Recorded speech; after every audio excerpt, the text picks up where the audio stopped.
the ASOP vehicle retrieval system.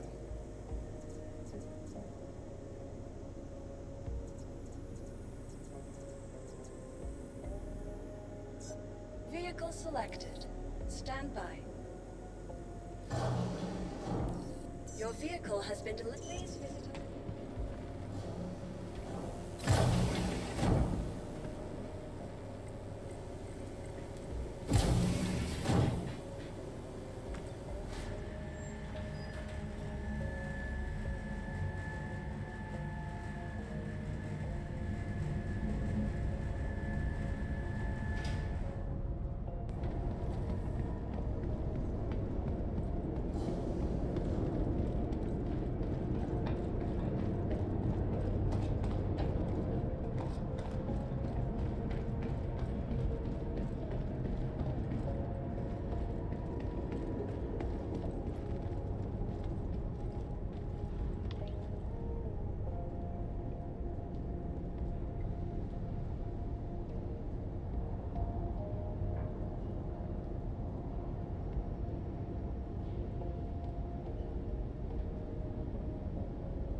Welcome to the ASOP Vehicle Retrieval System. Your vehicle, please visit us.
Welcome to the ASOP Vehicle Retrieval System.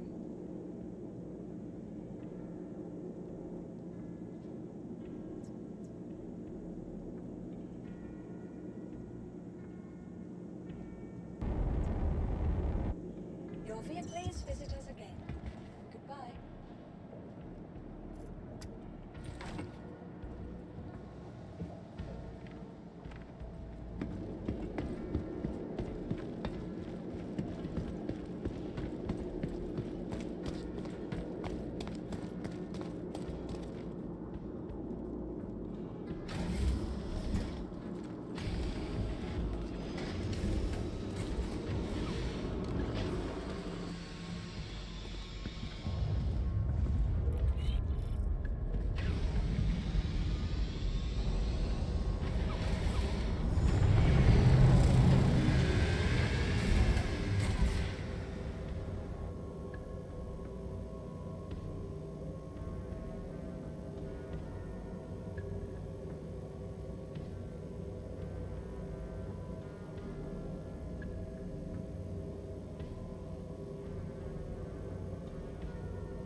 What's up, guys?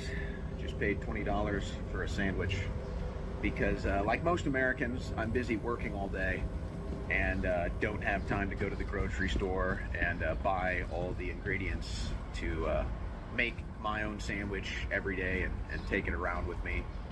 Like, you know, I guess people in the Trump administration and Kevin O'Leary think is so realistic that you can do this for 99 cents a day instead of having to grab lunch on the go. Pretty funny. But regardless, I'm here to talk about Tulsi Gabbard's resignation and what it represents. Now, I give Tulsi Gabbard some credit, I guess, for going out and not making it about politics and saying that this is about some personal family stuff. I'm not quite sure I believe that, or if I do at all, but that is what she's saying. So she wants to go out on good terms at least, perhaps strategic for her, but I'm not really sure anybody's buying that. But let me tell you what this represents. This is another big name of a principled politician, whether you agree with all of her stuff or not. She's principled, that was part of the MAGA coalition that is now out. Now, there are big names, obviously, that have left the Trump administration. Now, Tulsi Gabbard is added to that list, Joe Kent, others. But I want to explain something that nobody else in the media is telling you. The morale in D.C. is so low that there's nothing I can really say to portray just how low it is. And if you look at the treatment of Thomas Massie and Marjorie Taylor Greene, you might get an idea. But let me just tell you, as far as a lot of these staffers are concerned on the Hill and a lot of MAGA people that work in DC and really put a lot of faith in this administration, folks, their morale is so low, you have no idea. And the current culture in DC is you're either going to be a member of the Trump cult or you're going to shut your mouth. Because if you don't, you see how you get treated. You see how you get treated by the administration. The Trump administration, Trump himself attacks conservatives and his own base, his own supporters, the people that have suffered and struggled and fought the most with and for him. He treats them worse and attacks them more than he does Democrats and the deep state. So imagine you're in DC and that's the culture, and you know that's the culture. Imagine how that feels.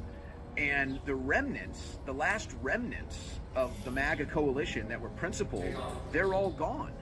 They're all leaving. And so morale continues to tank. But you're not going to hear this out of DC for the obvious reasons that I just expressed. Now, here's what I see in the future. This whole administration and whatever this new MAGA is, nobody really knows what it stands for or what is left of the original support. Whatever is left of MAGA is literally the original Never Trumpers and the donor class and the foreign and special interests. That's all that's left of MAGA. And so this is all so obvious now. Eventually, we're going to cross a threshold. My guess is either before or right after the midterms. We're going to cross a threshold where all the followers, the Trump cult members, they're all followers. They're not leaders. They can't think independently for themselves. And now they're admitting it, by the way. They don't stand on policy or anything. They don't stand on principle. They just do what Trump tells them. They're public about this now. They're admitting it. That's the definition of a cult. Eventually, since they are flip-floppers and they are followers, eventually this is going to become so obvious and it's going to cross a threshold that they'll all eventually sound like us anyway. They're usually 5 to 10 years behind us politically and philosophically, and eventually they'll catch up and realize it, but they might wait till after the midterms. I really don't even know how to express properly the betrayal that we've had from this administration. And I think the obvious examples are the treatment of Marjorie Taylor Greene, Thomas Massie, Tucker Carlson, the resignations of Joe Kent, Tulsi Gabbard, and then of course the original Trump base all feeling completely betrayed and left out in the dust. So honestly, I don't think there's ever been a bigger betrayal in American politics, not that I've seen. It's going to hit in the midterms, I believe. But on a larger note, look, this isn't about people flipping to Democrats. That's not what this is about. If people decide to go out and vote Democrat, that's just purely out of spite, to just shove it in the face of what has become of MAGA, the most cringy cult we've ever seen in American politics. It'll be a spite vote.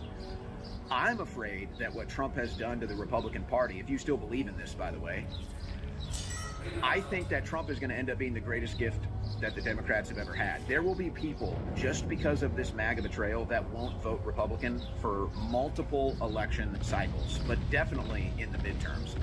It could be so bad that you might even see a Texas Senate seat flip. You might even see Florida seats or even the governor's mansion flip. That's how bad this is.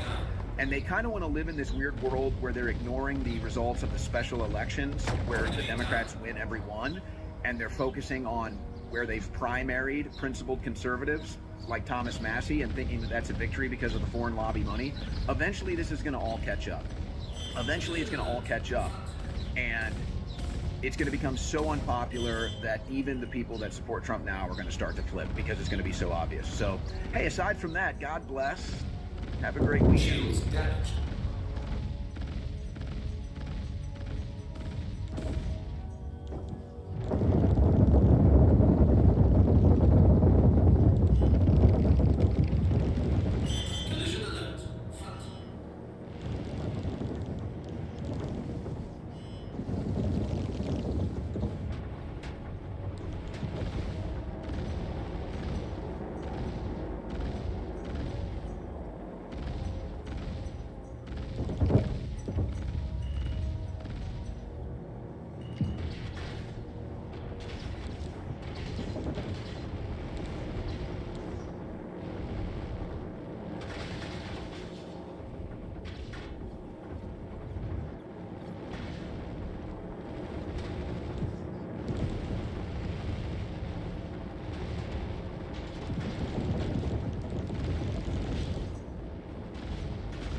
developing a real aptitude for combat.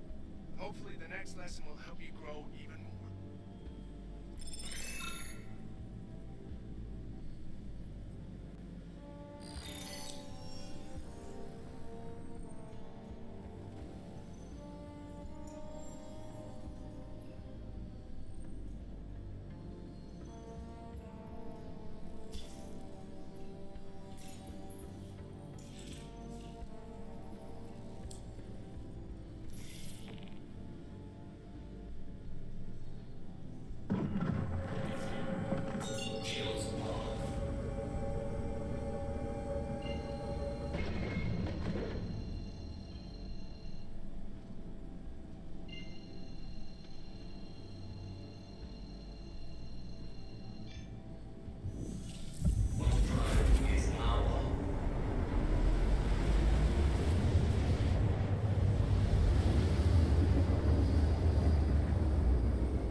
Well, Stephen Colbert has been fired. Last night was the final episode of his show, Late Night with Stephen Colbert, which he took over from David Letterman back in 2015, and then drove it so far into the ground that instead of just firing him, CBS canceled the entire show because it was losing $40 to $50 million a year.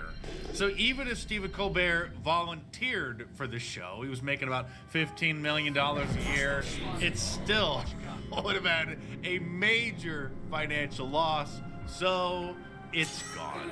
Those suffering from severe Trump derangement syndrome are blaming, of course, President Trump. And I guess indirectly it is his fault because Stephen Colbert and the entire show came down with Trump derangement syndrome, and instead of doing jokes, he did anti-Trump editorials every single night.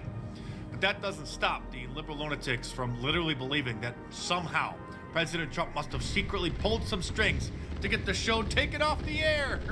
Because they're that dumb that they don't understand that a network can't continue to lose $40 to $50 million a year on a show. Like this professor of communication studies at Northwestern University, who says that the legacy of his show needs to be that we remember it was the show that was canceled because a presidential administration wanted it off the air, said Heather Hendershot. Jimmy Kimmel says that those who pushed out Stephen Colbert should be ashamed, as he claimed on Wednesday night on his show that he was going to go dark out of respect for Stephen Colbert, not air a show at all. But that, of course, was a lie because he just wanted an extended Memorial Day weekend vacation. Jimmy Kimmel doesn't air a show on Friday. They always just air a rerun from earlier in the week or from a previous week.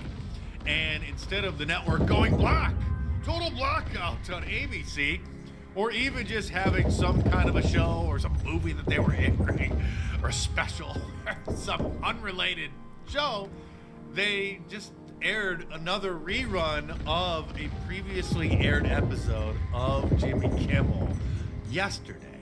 Here he is when he still had a soul 20 years ago, 18 years ago, sitting down with David Letterman and admitting that he was very surprised how much he had to lie once he signed on the dotted line to get a major show on one of the big networks. A lot of people think it's easy. Oh, you only work an hour a day or so, but it's not easy. No, it's terrible. Yeah. It's really terrible. Have you learned anything about being a TV show host? Not really. Yeah. Well, one thing I will, I was here right before the show started, and I really feel like you led me astray by not telling me how much lying I would be doing.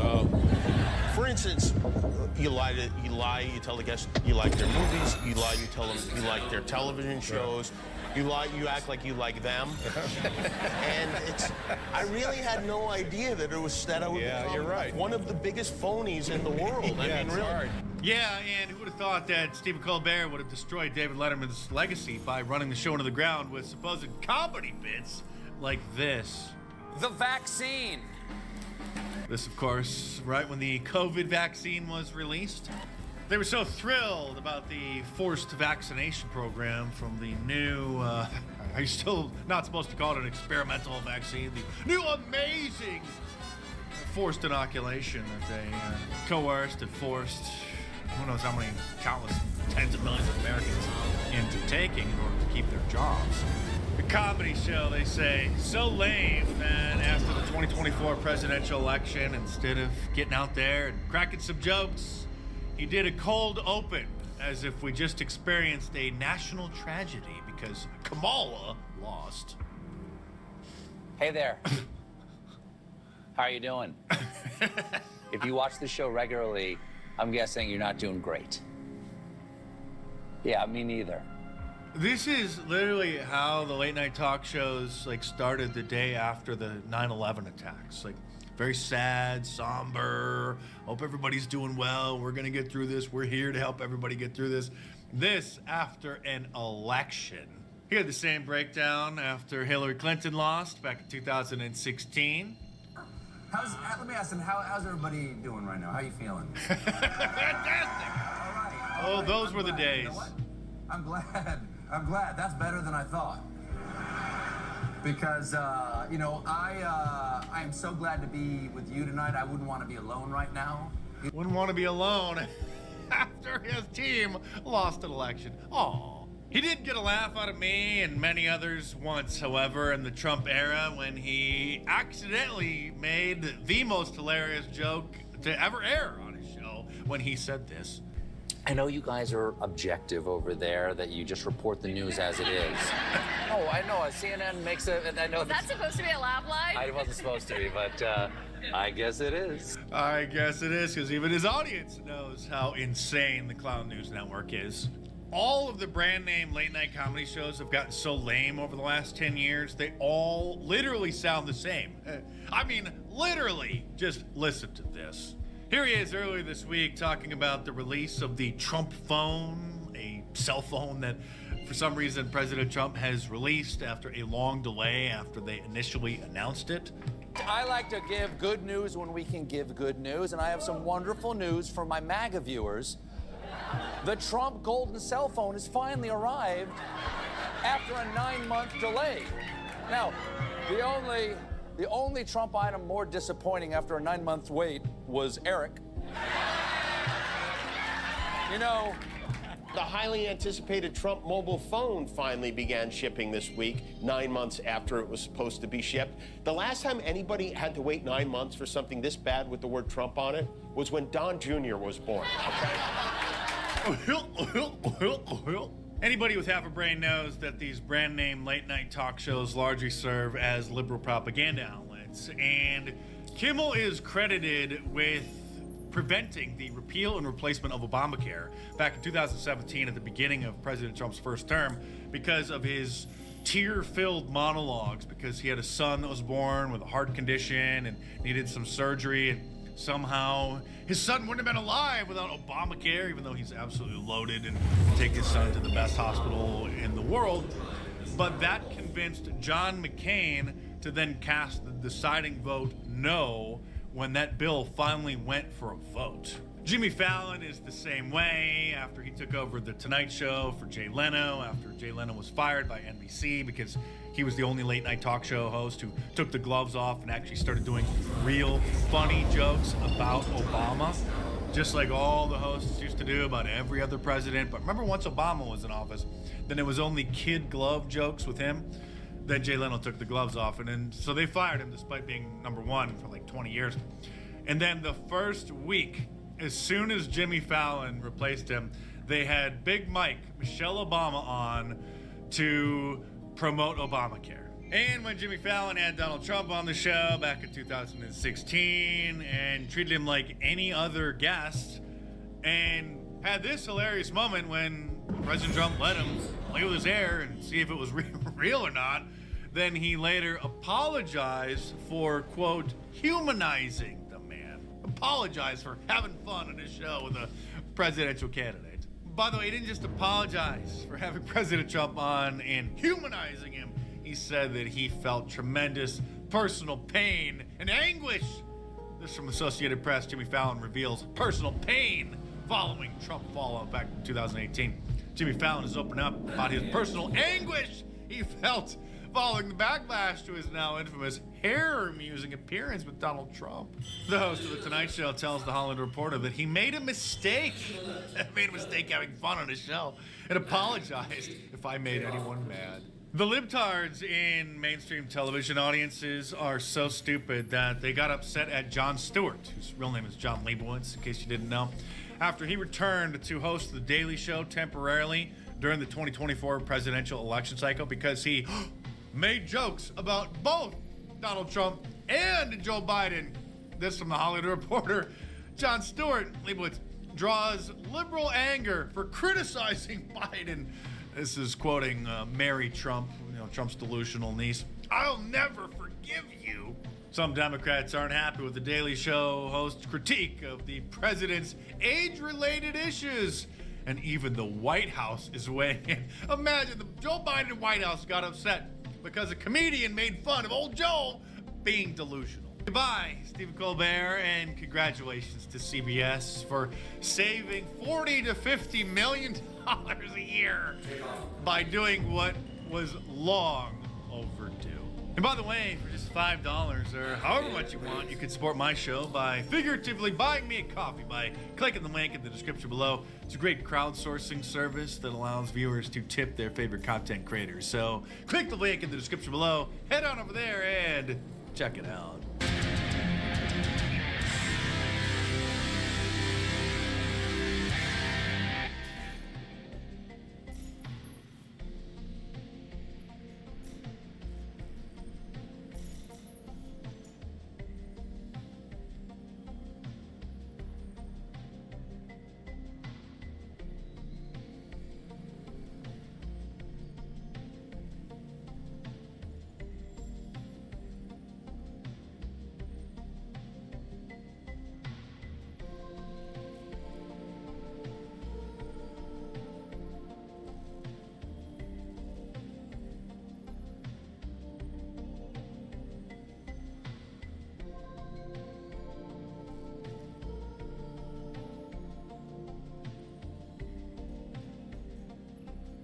While Lupita Nyong'o is not the underlying problem with Chris Nolan's upcoming The Odyssey, she is the most visible part of how it expresses on screen, and therefore at the center of the controversy.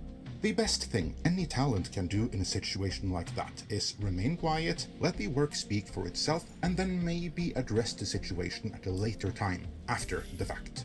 Alas, Lupita addressed it right away and threw further fuel on the fire in the process, and indirectly Chris Nolan under the bus. Let's see what she said, and why it would have been better if she had kept quiet.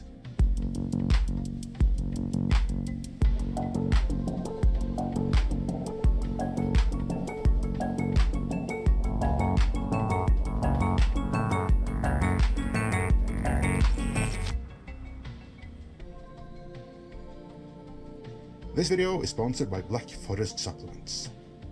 Before we get into what Lupita Nyong'o said specifically, let's briefly address what I said up front about her not being the underlying problem. As the first gut reaction of quite a few will be that she is. But no, I maintain that she isn't, because if indeed she had passed on the role, Nolan would simply have cast someone else equally inappropriate.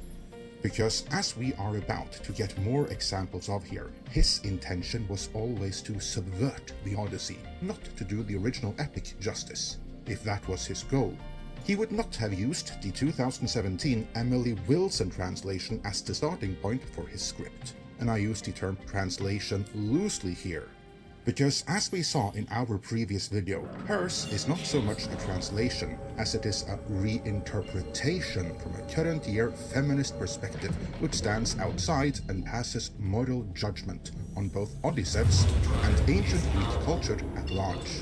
As such, the real underlying problem here is that Nolan isn't adapting Homer's The Odyssey so much as he is adapting Emily Wilson's current year deconstruction of it. Every other problem, up to and including the casting of Lupita Nyong'o, are derivative of that. And indeed, as we are about to see here, even Lupita confirmed that. But before we get into that, if you dump this brown powder into your coffee, then your body starts pumping out up to 80% more nitric oxide, the molecule that won the Nobel Peace Prize in medicine. This is Black Forest high flavanol cocoa. In 1998, 3 scientists won the Nobel Prize for discovering nitric oxide, the master switch for blood flow, energy, stamina, and performance below the belt. Here's the problem. By age 40, most people produce about half the nitric oxide they made at 20. By 60, just 15%. That drop is a major driver of heart disease, America's #1 killer. Leading biochemist with that, taking on those critical of her casting.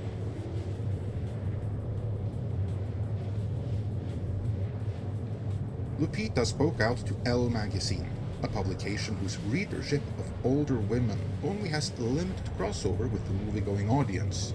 So this could have been a case of what is said in Elle magazine stays in Elle magazine, but never want to miss an opportunity to politicize a movie. Even if Chris Nolan didn't need any help with that in this case, Variety did a write-up on it, titled "The Odyssey star Lupita Nyong'o responds to racist casting backlash. This is a mythological story." Spoiler alert, I guess, but this is what is going to be read by the Hollywood trade, and these are the talking points you're going to hear between now and the movie's release. So let's see what they have to say.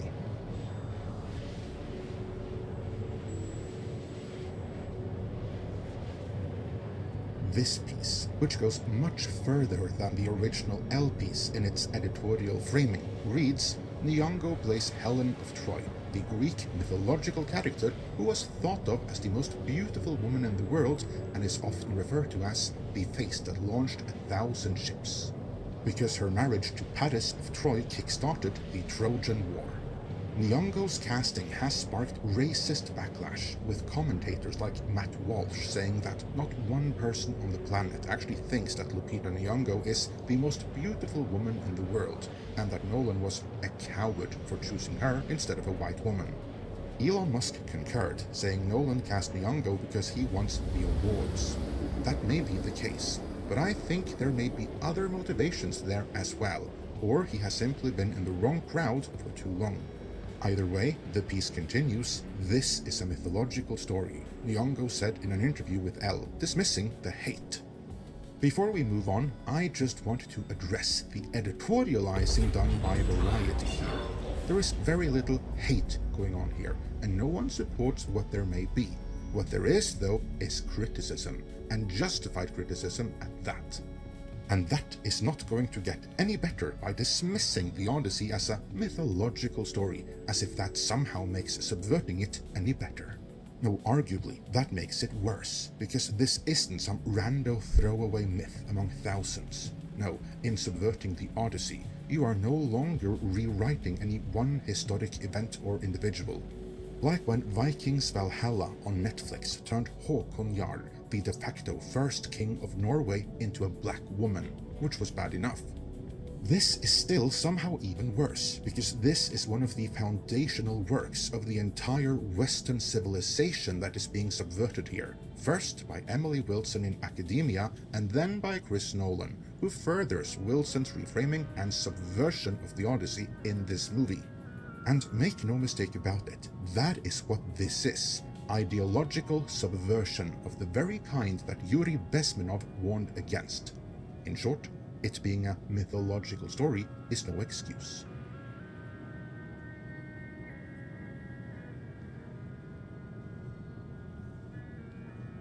Lupita's direct quote continues, I'm very supportive of Chris's intention with it and with the version of the story that he is telling. Our cast is representative of the world.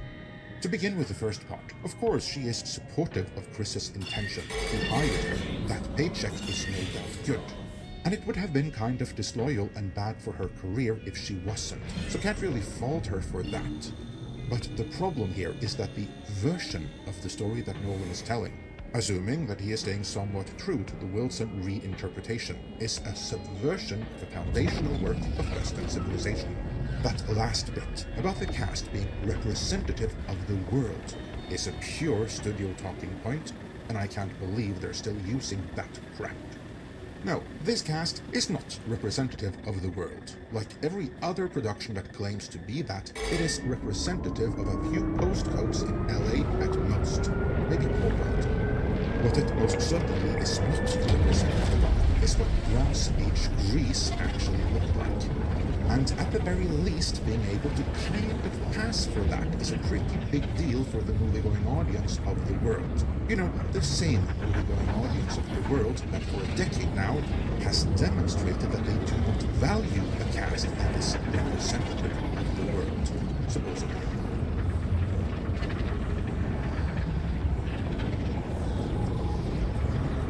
Nyong'o does say one wise thing though, which is, I'm not spending my time thinking of events. The criticism will exist whether I engage with it or not. Which is true. That is why she shouldn't even be saying what she's saying here.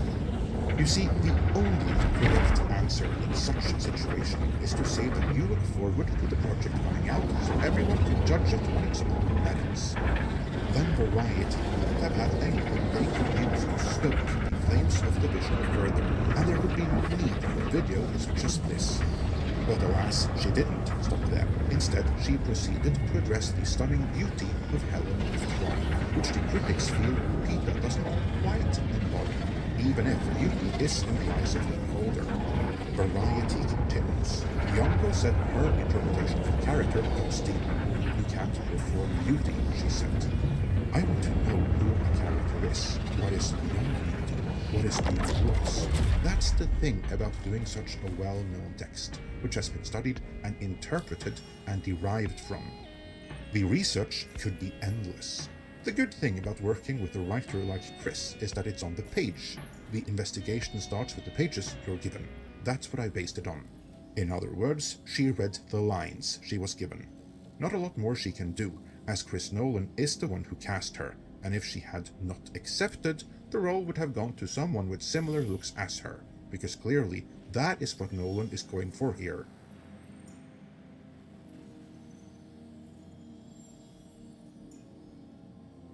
Variety must have wished that Lupita would have said something more inflammatory though, for they editorialize. Nyong'o isn't the only Odyssey cast member receiving the backlash. Travis Scott and Elliot Page, who play undisclosed roles, have also faced racist, transphobic remarks, respectively, but Nyong'o says the cast's diversity is a strength. She might have meant that, but at no point did she use those exact words. Variety low-key put that in her mouth. Because while the mantra, diversity is a strength, is popular among politicians and activists alike, the veracity of it is somewhat limited. What Lupita did say, though, was, it's quite something to be part of the Odyssey, because it is so grand. It spans worlds. So that's why the cast is what it is. We're occupying the epic narrative of our time. And that right there is really the problem, because the Odyssey is not the epic narrative of our time. No, it is the epic narrative of a bygone world and a bygone civilization that built the foundations for ours. If Nolan has changed it to become the epic narrative of our time, then that is a testament to how incredibly badly he has botched this. As against the breadth of human history, our civilization and our time is a blip and an anomaly. So make no mistake about it, it is Chris Nolan and Emily Wilson that are the problem here, and Lupita Nyong'o, in a roundabout way, confirms that as well. I mean, while she correctly says there's going to be criticism no matter what she says, she still says too much, and everything she does say further confirms that Nolan has no intention of doing the Odyssey right. Only in reframing it for the modern world, or in other words, give it the exact same treatment that has destroyed every other major brand Hollywood has. Culminating with Star Wars, The Mandalorian and Grogu underperforming in theaters worldwide right now as we speak. Despite the world long since having turned on literally everything that reflects what the world supposedly looks like. Now is when Chris Nolan does this. So, does Lupita's words here make you more or less excited for the movie? Let me know in the comments. And before you go, remember that for the next 48 hours only, Black Forest is running their biggest Memorial Day sale ever, 50% off store-wide, so protect your health and stock up on high flavanol cocoa now. Link is in the description.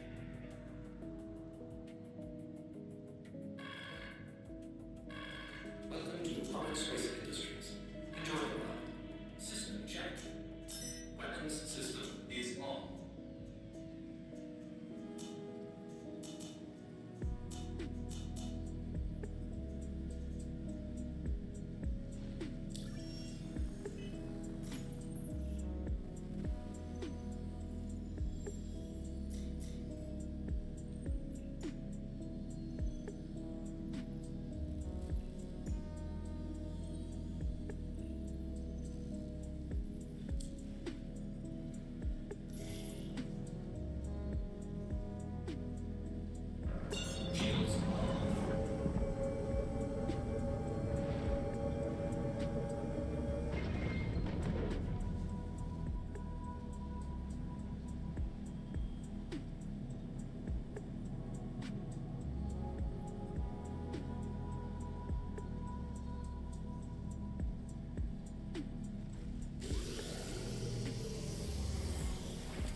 out of the movie, and you're like, that's it? Yeah. And I said, well, yeah, that's the end of the episode. It's here, everybody. No, I'm not talking about the Mandalorian and Grogot. I'm talking about the biblical end times. An upside-down world where gas is $6, TV shows are movies, and movies are TV shows. A nightmare world where watching 5 episodes of The Mandalorian with a family will now cost you $95 with popcorn and a soda. Join us in this discussion that will likely be as unfocused and pointless as the film itself.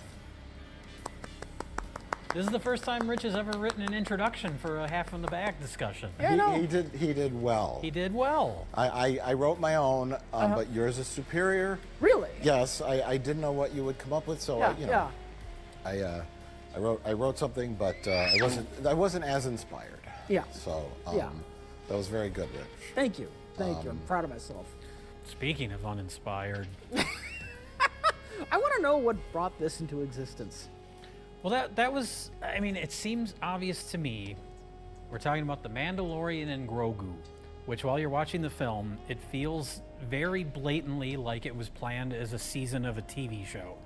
Like Season 4 of you can Mandalorian. feel where every episode begins and ends. Yes. And so at some point in the putting that together, either pre-production or something, they said, let's put it in theaters. And my question is why? Wait, this wasn't made entirely by an AI? That's my secret theory, is that this was an experiment. It was. I know you got that look, like I'm actually thinking about it. Because just the voice performances alone were very so bored. flat. And I know that's the Mandalorian's thing. But that's every character. Every other character. Yeah. Was it Jeremy Allen White playing the Rota, the Hutt? Obviously, his pitch shifted and distorted, but there was nothing that distinguished him as an actor whatsoever. It sounded like a robot was saying those lines. And then Sigourney Weaver, I had to squint to see if she was just completely AI. And even flying her spaceship at the end, she was flying like a TIE fighter around or whatever, and she's like, everyone, let's go. Fire your nobody knows what missiles. they were supposed to be doing. For this price, I'll tell you whatever you want. I'm looking for a hut. Close for the night. Thank you. The only one giving it their all was Martin Scorsese. I know. Because that man can't not give it his all. Was that actually Martin Scorsese? Yeah. That was He was in the credits. I was like, what? Yeah. And then I'm like, is that him? He sounds so like energetic and youthful. He did a great job as a voice actor. Sure. Well, why was he in that? Because he's Martin Scorsese. I don't know. He wouldn't be in a Marvel movie, I'll tell you that much. I think there was some blowback because when the trailer for this came out, you could hear a line or two from him in the trailer, and people were like, "He bashes Marvel, but then he does this." It's like he was in a sound booth for like an hour. Yeah. Oh, it was. That, I mean, that's a surface level. We'll get into it, but you said 3-4 episodes of the TV show. I just felt like they. One felt like it would have been a two-parter, like it feels like 5 or 6 episodes of the Mandalorian TV show season. Yeah, like the first 45 minutes. I was like, this is all right. It's not amazing, but it's not terrible. But then it hit a point where it's like they ran out of plot, and then the movie just kept going. Yes. I leaned over to you at one point and I said, what is this movie even about? It's about the Mandalorian and Grogu. Sometimes, sure. Well, okay. We were at about the halfway point. I remember turning to you and saying, "Is this over? Is that because it felt like the ending." Yeah. He captured the guy. Based on how stories are told and the way plots progress, it felt like it was concluding. Yeah. And then they farted around in the woods for 30 minutes, and that's where I completely disengaged. The twist was that the Jabba the Hutt gangsters double-crossed him. Oh. I think that's the biggest problem. Even if the story was unfocused, if it had something to latch onto that you cared about, like characters or stakes, or some sort of like grander point to any of it, it really had nothing. I'm gonna say something because there is nothing. There is nothing deep, nothing emotional. I could find a kernel. It's just and that's it. Standard stupid action plots. Like and the reason I only saw the first season, but the reason I liked the first season of The Mandalorian is because it was unpretentious. Yes. It was just here's an adventure. Here's another adventure. It's no grand epic tale, just a series of adventures. And that's what this movie feels like. But it's a movie, so you expect something to be more epic, and it's just not there. Yeah. If this were like a season just on of The Mandalorian on Disney Plus, I'd think we're fine.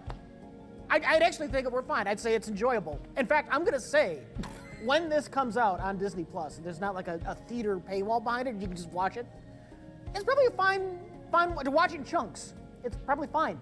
Yeah, at one point you were like, they wrapped up the storyline with that guy that they capture and take him back to Sigourney Weaver, and then he's just out of the movie, and you're like, that's it? Yeah. And I said, well, yeah, that's the end of the episode. So, Mandalorian is. We'll just recap here, because I only saw the first season of Mandalorian. Everyone was upset at the second season because it was like nostalgia bait, or Well, it was just a constant setup for future Disney Plus shows. Every episode was like introducing like Ahsoka or deepfake Luke shows up at the end. I was like, fuck this. So the Mandalorian came from Boba Fett in Empire Strikes Back. They said the script calls for bounty hunter. Bounty hunter. And so some guy went, I don't know, and made a helmet. Yeah. And a bunch of costume parts and slapped it on Jeremy Bullock, the actor, and said, that's bounty hunter. And everyone thought bounty hunter was cool. So then it, it's expanded in all the extended universe. He's mysterious, blah, blah, blah, blah. So Mandalorian is instead of just bounty hunter, it became an entire race of bounty hunters that all had this creed and these helmets, and you must never remove your helmet because we all look awesome wearing it. I mean, because whatever. This is the way. This is the whatever. So we need more of those things that look cool. Yeah.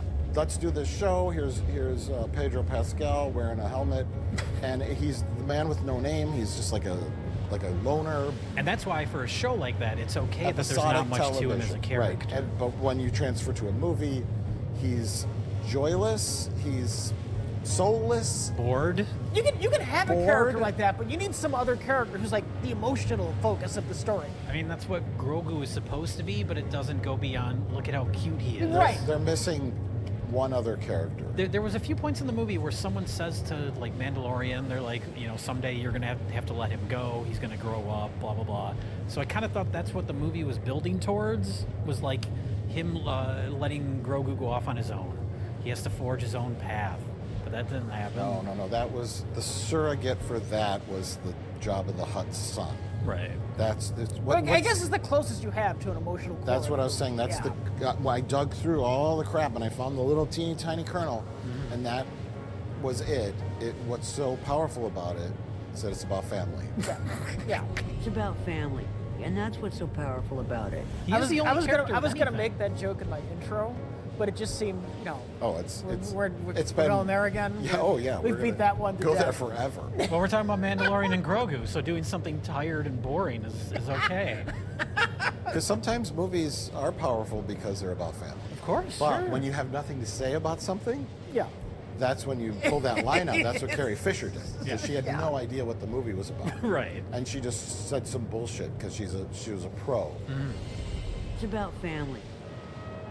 I think some people started to point out when these reviews for this come out, it was a lot of fun. Oh yes, that was the Section 31 line. Congratulations on the film.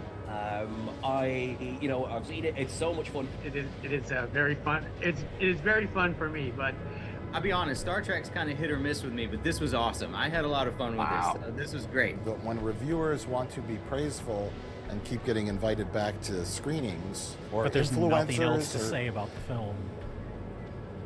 First off, let me say the movie was a lot of fun. A lot of action. The Mandalorian and Grogu is a very safe but very fun movie. I slightly loved this movie. Were you content with where they kind of landed on this? Yeah. By fun, I mean things happened in the film. And boy, oh boy, is that little Grogu cute. It's true. Have I said the movie was a lot of fun? And really, that's all there is. Do either of you know anything about Dave Filoni? No. Because he co-wrote this movie with Jon Favreau. I don't know anything about Dave Filoni. I think the only Star Wars stuff I've seen is stuff that he had nothing to do with. I guess maybe he worked on The Mandalorian. I think he did a lot of the animated stuff. He did animated stuff, which I've never seen. But he co-wrote this movie, and I'm just wondering, what does he love about Star Wars? Is it just creatures? Because that's this movie. Every 5 minutes, there's a new fucking goblin shows up. I've heard his material referred to as Filoni baloney. Okay. I think he might fit into the Star Wars porn categories. First of all, on that topic, huge apologies to Rogue One. And to the Star Wars prequels and to the Star Wars sequels. All films have some kind of emotional connectability other than zero. Yeah. This movie had zero. That's kind of the new interesting thing about Star Wars is every time a new product comes out, it makes you reappraise the previous products.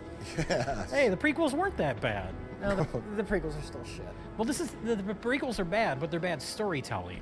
They're not bad because of lack of ideas. This movie's bad because of lack of ideas. This movie's bad in many ways. It has nothing going on, and so every 5 minutes, Mandalorian just fights a new monster. It's like scene after scene, and there's nothing clever happens. Well, they did use the original trilogy, A New Hope, Chewbacca chessboard monsters. Yeah, they did. Who were They did. incidentally fighting on a giant chessboard. It was round. I think it had the same pattern on the ground. Yeah. It was clever. Yeah. Like his chessboard was inspired by that Arena. famous arena. Yeah, But that's just a clever reference. Yeah. There's Oh, nothing in yeah. the story. There's a part they go to the And planet. this guy shows up. And that guy shows up. this toy. Remember him? This was a Jabba's palace. I think he was just like a rubber Muppet in the background. But now they're like, I think his name starts with an A. It's like Amaramna. But this one carded is really valuable. Loose, not so much, but carded, mint condition is really valuable Star Wars piece. But yeah, they show up on that planet where they're meant to get Rota the Hutt. Yeah. And Mandalorian talks to Martin Scorsese and finds out he's at this palace or whatever. And then they go there when the place is closed and they have to sneak in. And little Grogu, he leans against the wall. Mandalorian leans against the wall and Grogu climbs up the wall. And it's like, oh, what's he gonna do? And then he just goes inside and opens the door. It's like, oh. They've done it millions of times before. There's nothing, like, but do something clever. Do something where we're like, oh. Remember, they had an obstacle they had to figure out. Grogu climbed inside the robot and started pulling his electrical cords. Yeah, they can just do anything. It doesn't matter. Well, they fight a monster and then they easily defeat the monster. Yeah. Well, what happened in season 2 of Mandalorian? I didn't watch it. I watched it and I still couldn't tell you. I don't fucking remember. I just remember I enjoyed the first season a lot. Yeah. Simple. Which makes it strange that I didn't watch the second, but it's like, I don't care about all these fucking cameos. Yeah. I don't need to see Luke Skywalker come in and steal everyone's thunder at the end of the season. I don't care. It was just like the one season. It was like 8 episodes. I really liked the prison episode with Bill Burr. It was a fun nod to old 80s action TV shows and westerns. Yes. Exactly. And I was like, I'm done with that. That's great. I don't need more. Well, then they really muddled it by, okay, we have this show with a Mandalorian in it. And then they made Book of Boba Fett with another Mandalorian in it. Disney shit. What else can we do? Those Star Wars nerds love. They just love that stuff. And I was thinking about that while watching this, because Rich and I laughed, because after the first action scene, this like father and his daughter. It was a mother and her daughter, like a 5-year-old girl. I would say She she was was young. probably She was young. 8 to 10. Yeah. But they just got up and left. I thought it was maybe because they thought it was too violent at first. That's what I was thinking. Yeah, that's the point I'm making, is I'm watching this and there's no like, you can argue that Grogu's for kids because he's cute. Okay, if you market your movie with plush Grogu, cute Grogu dolls, there's an argument to be made there that you maybe shouldn't burn 17 people to death in the opening minutes of your movie and then throw a stormtrooper off of a cliff where we see him break his neck on the rocks on the way down. Maybe that was a bit much if you're going to market your movie based on cute baby Yodas. Today, the members of our studio audience are going home with a Hasbro Star Wars action buddy, Grogu. Just one of many new toys and collectibles inspired by Star Wars. You brought children there who want to see little cute Grogu, but literally can't see them because the picture's so dark. Yeah, but also, that murky, dim lighting has seeped its way into Star Wars now. The Grogu running around with the Babu Freaks, those little guys that they sound like Marcel the Shell. They're cute, and they're fun, but they just don't fit in this world of like ultra realistic violence. Like Yes. it's like Andor having Grogu running around. Like, come on, Grogu, let's go try to stop Also- these fascists from Also- executing a town square full of people. You know what I mean? It's not. It's more cartoonish than Andor, but to me, it's like pretty close. Why were they little cutesy goblins who kind of spoke gibberish? Why were they rescuing the Mandalorian? Why do they care? Here's why. Because one of the four got taken by the dog. Uh-huh. And so their initial motivation was, let's go, we got to get our friend. Then they got their friend, then they leave. No, or don't you have a heart? They became friends with the baby. And they understood that the baby was also trying to find his own friend. Grogu helped them rescue their friend. In turn, they helped Grogu rescue his friend. So what you're saying is, it's all about family. It's about family, and that's what makes it I'm so sorry, powerful. I just went to grab my soda, take a drink, before I realized it was an R5 droid. That's your old friend, Yes, Rich. I know. Do you remember him? Yes. Oh yeah! Oh yeah! I fucking love Star Wars! Fucking Star Wars! From I a know- long time ago in a galaxy far, far I know away. somebody wearing a mask did some bit with that. on Still one of don't our know- to this videos. day, we we don't don't know know who who that that is. People seem to not understand that bit, and it just drives me nuts. What do you mean? In what sense? Do we not They get it? say that it's you, well, not you, it's a man Yeah. wearing a Darth Vader mask jerking off an R5D4 Uh-huh. droid, right? No, it is a stand-in for his actual It penis. is his actual penis because it looks like a penis. It has a penis head. So it's a penis. And that the man loves Star Wars so much, his own appendage It is takes the place of the R5 is this droid. somehow, whether or not he had it surgically changed or it just happened to look like that. That's I saw it more as I saw it more as a metaphor for being his penis. Okay. But Yeah. Yes. Maybe he was simulating. yes. Yes. Oh yeah! Oh yeah! I fucking love Star Wars! And that's what's so powerful about it.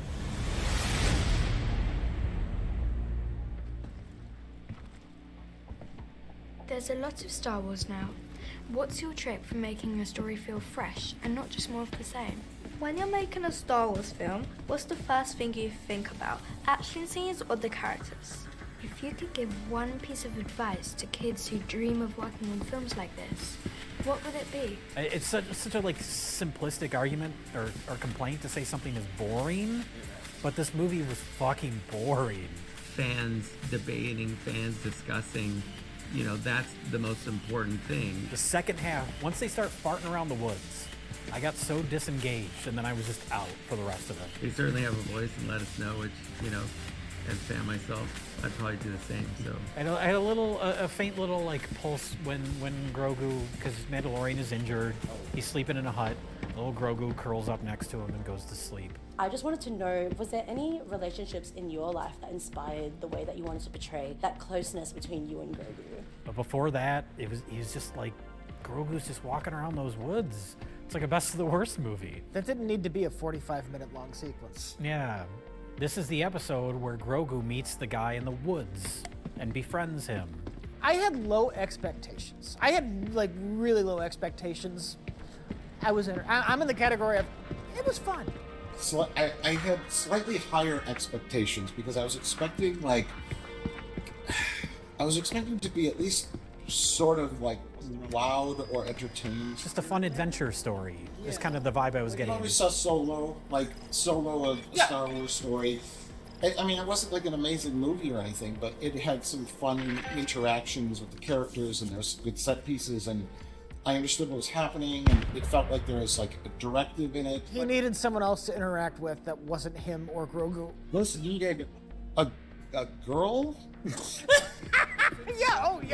Definitely, desperately. I heard a sassy Girl to hang around with the Mandalorian, some other guy, a kid.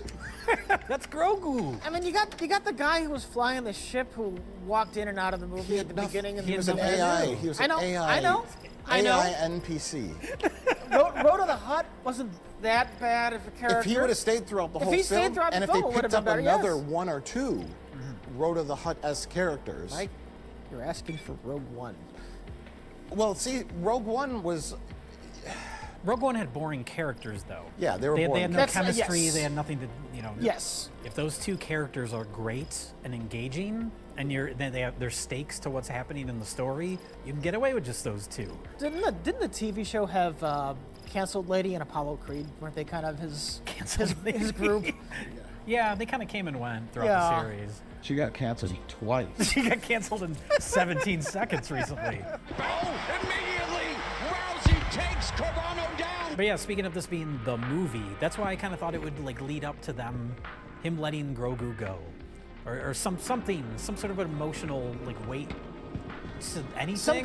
Some kind of emotional arc of some sort. Yeah. It's the weakest thing possible. But you could argue that the emotional thing was he's been taking care of Grogu all this time, but at the end, Grogu takes care of him. That's the arc. The young take care of the old, and then the old, or the other way around, whatever. But they do that for each other all the time. I want to know why he takes Grogu on all these violent adventures with him. What else is he gonna do? What, all he does is go on violent adventures, and he's got this kid. He doesn't have. They don't have space daycare on Tatooine. Leave him in the ship. Jesus Christ. The guy at the beginning, the Imperial guy that they captured, he tied in with the rest of the plot, right? That's just your opening action scene. That introduces Sigourney Weaver, and he's doing bounties for her, and then they introduce the plot aspect. This is the main bounty we really need you to do, but you've got to do these side episode quests before you can figure out who that guy is. There's a connected story. It just feels like segmented episodes rather than a movie. It felt like the opening of like an Indiana Jones movie. Like he has the little adventure before the real plot starts. Yeah. But I was thinking, because they have are they AT-ATs or AT-STs? AT-ATs. They're AT-ATs. The big ones. They're like, we got to get the Mandalorian, so they pull those things out. I was like, that's a really impractical use of those of those machines. Well, he's got that little one. Mm-hmm. The one that seems like it would break your back riding it. Yeah. And then he's like, let's ride this down the mountain. And it'll run down them. We'll both break our backs on this thing that has no shocks or a proper seat or seat belts or anything. And then he takes off in a jetpack. Yeah. Why didn't you fly in the jetpack off the mountain? So he could, because they wanted him to ride a space horse. That's a Western theme. He's got to ride a horse, Mike. They had to show off that was his horse. The new toy. The new toy. And the new toy, yes. Well, these kids don't buy Star Wars toys. Look, you think jetpack fuel is cheap? Yeah, I don't know. I was saying I checked out in the first 10 minutes, 5 minutes, because the Mandalorian is just indestructible. Mm-hmm. There's no tension. He just walks into a room and just kills everyone with ease. There's no clever plans, no clever way. I don't know, clever aspect to these action scenes. It's just he walks in and just starts shooting and killing. Yeah, that's the whole movie. Yeah, that's the problem. If he bounty hunted that Imperial guy in a clever way without killing anyone, mm-hmm. and I know I'm not expecting this particular character to be really nice or clever or smart. But that's what a main character is. He's a side character. He's like Boba Fett. You can't make a movie starring Boba Fett. That's what they just did. And it was boring. You want to talk about westerns that this is based on? Yes. Got some stuff here. Fistful of Dollars has Clint Eastwood doing some clever things. He takes a corpse and he dresses it up like it's still alive and props it up in the cemetery. And he tricks the two crime families into believing the snitch is still alive. He's at the cemetery, so they all go to the cemetery so he can sneak in. So he did a clever thing. He didn't just walk in and shoot everybody. That's what I kept waiting for with this movie. I was like, something has to go wrong, and then he has to use his wits to get out of it. He just shows up and they just fight. They just keep fighting. Oh, when he was in that tank, the Jabba the Hutt, the Rancor pit, they dump him in there, mm-hmm. and these guys are fighting him. Yeah. And then he just kills them. He finds an old weapon. Yeah. Yeah. And he just kills them. How is Mando going to get out of this one? Oh, I found a weapon. Well, that's convenient. That's it. It's very, very bad writing. Very bad writing. Lazy writing. Lazy. Lazy's the word for it. They're the same though. Because if you want clever, Bad writing is Alex Kurtzman. Got some stuff here. That's bad writing. This yeah. is just, I'm not inventive enough to think of a creative action scene. Yeah. So it's just going to be a generic action scene. Okay. I suppose there is this. That's where we're at with this movie. So you're threading the needle a little, but Yeah, sure. I agree. We get, instead of bad, we'll say lazy, because they. We're a higher grade of critic, Mike. We gotta specify. We can't just say bad. Bad. Movie bad. Movie bad. Movie dumb. Lazy writing. That's Movie good because Mando punch. Grogu cute. Movie bad because not punch enough. Grogu saved him, remember? Grogu and the Babu freaks all came in that tunnel. They found an access tunnel, and he put the thermal detonator on there, and Mando, that big white snake was pretty scary looking. Let's pivot. Let's pivot a little, gentlemen, to positives. Some really great costumes and robots. Lots of practical puppets. I like weird little guys, and there's when Grogu teams up with the Babu Fricks. It's just a couple scenes with just a bunch of little puppets running around. There's one part where they like run across the bottom of the screen, and it felt very Muppet-like. Yeah, all those scenes. I felt like I was watching like a Jim Henson Labyrinth movie or something. I couldn't see anything, but we'll just say right now the cinematography is really dark, as it is in all movies now. Yeah. Moving on. I like Road to the Hut. He's an interesting enough character. It's not just I'm a hut and I'm an evil crime lord. It's not like I don't like my dad's legacy. I want to be my own man. I like fighting in the death apparently from a previous Star Wars product. Is he? He's from, what was that in the early 2000s? There was that one animated movie that came out in theaters. Clone Wars? Clone Wars. I think he's in that. Oh. When he's like a little kid. Because they say, here's our picture of him when he was a kid. Oh. I think that he was in that. We'll look at that. So, because Dave Filoni, he's got to bring everyone back. He likes all his ties. Some more Filoni baloney. Although everything that happens to him is predictable. Where he's like, I'm held captive and forced to do these fights, but as soon as I win my next fight, they're going to let me go. It's like, everyone knows what's going to happen. We're looking for positives. I know. We're looking for positives. But all the positives lead to negatives. And there's no way around it. You just recited like the scene. Yeah. It did feel like a cartoon show for kids. Yeah. Like the writing. Because this property was designed to be just a simplistic show. I mean, that's fine. That's what The Mandalorian was designed to be. No, It was fine. but I mean like an animated thing, like because I guess Dave Filoni did a lot of animated. For younger kids, little kids. Yeah. When they're like, when whoever's in charge of the arena betrays them. Yeah. And then Mando's like, we have to team up if we're going to get out of here alive. Right, It's like corny in a not fun way. Corny in like an annoying, kind of dumb way. Well, it's like a He-Man cartoon, like Skeletor and He-Man work together, and then Skeletor betrays him. That whole little chunk of the movie, though, was that's kind of simple. The only part of the movie that got laughs out of me, when all the monsters get loose and they're like attacking the town. Yeah. It was very silly, and it was kind of making me laugh. I mean, yeah, if they had kept that energy up, like, because you had said schlock at that point. Oh yeah, definitely schlock.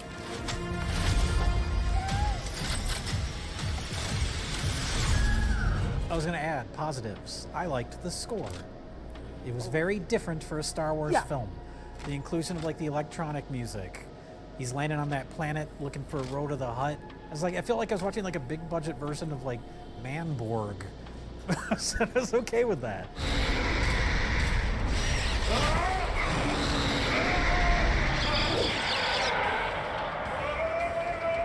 Theoretically, I like the score. I think it needed to be a bit more upbeat in places. It's sad in places just too often. Like you're doing the action scene, you can be a bit more upbeat and not. This is a sad moment music. Yeah. No, well, there was one part, I can't remember which part. He's talking to some guy, the Death Star guy, I don't know, some guy, and it was Yes. It had whimsy tone to it, but the scene wasn't reading that. And I'm like, what? Why is this playful right now? It's playful. It doesn't. This scene doesn't feel like that music goes with it. And there's a couple of moments like that, like when the techno stuff came out. It was like, whatever. I'll take it.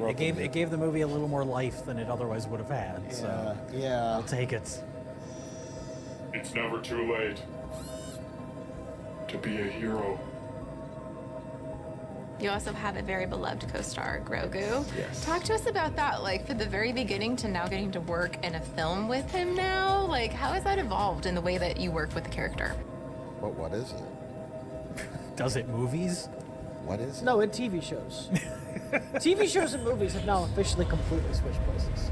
Stranger Things is just like a 18-hour-long movie, and now The Mandalorian and Grogu is a 2-hour-long TV season.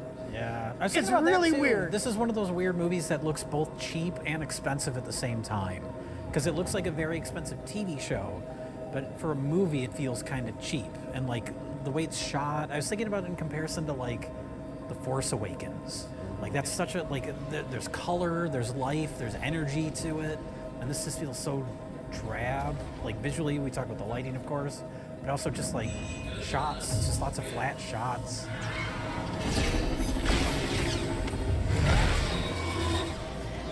Grogu, I need you to go to the control panel.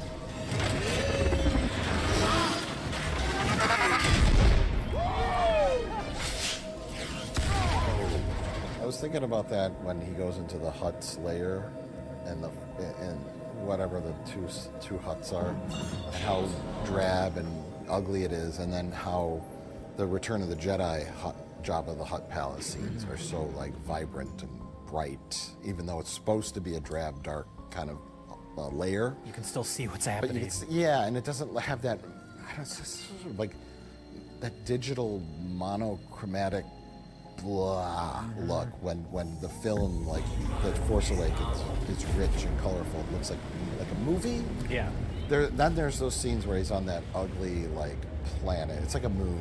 It's where the arena fight is. It's like a. Okay. It's where they have the chase and the monsters escape. and The all that. city kind of area. Like it wasn't like a gambling planet. It was kind of like a dingy city. And then he's walking, and you could really clearly see where the set ended and the digital extension began, whether that was like a volume or like a green screen or something. And then you see that like the Obi-Wan Kenobi show, or like Star Trek Picard, when they go to that planet. Yeah.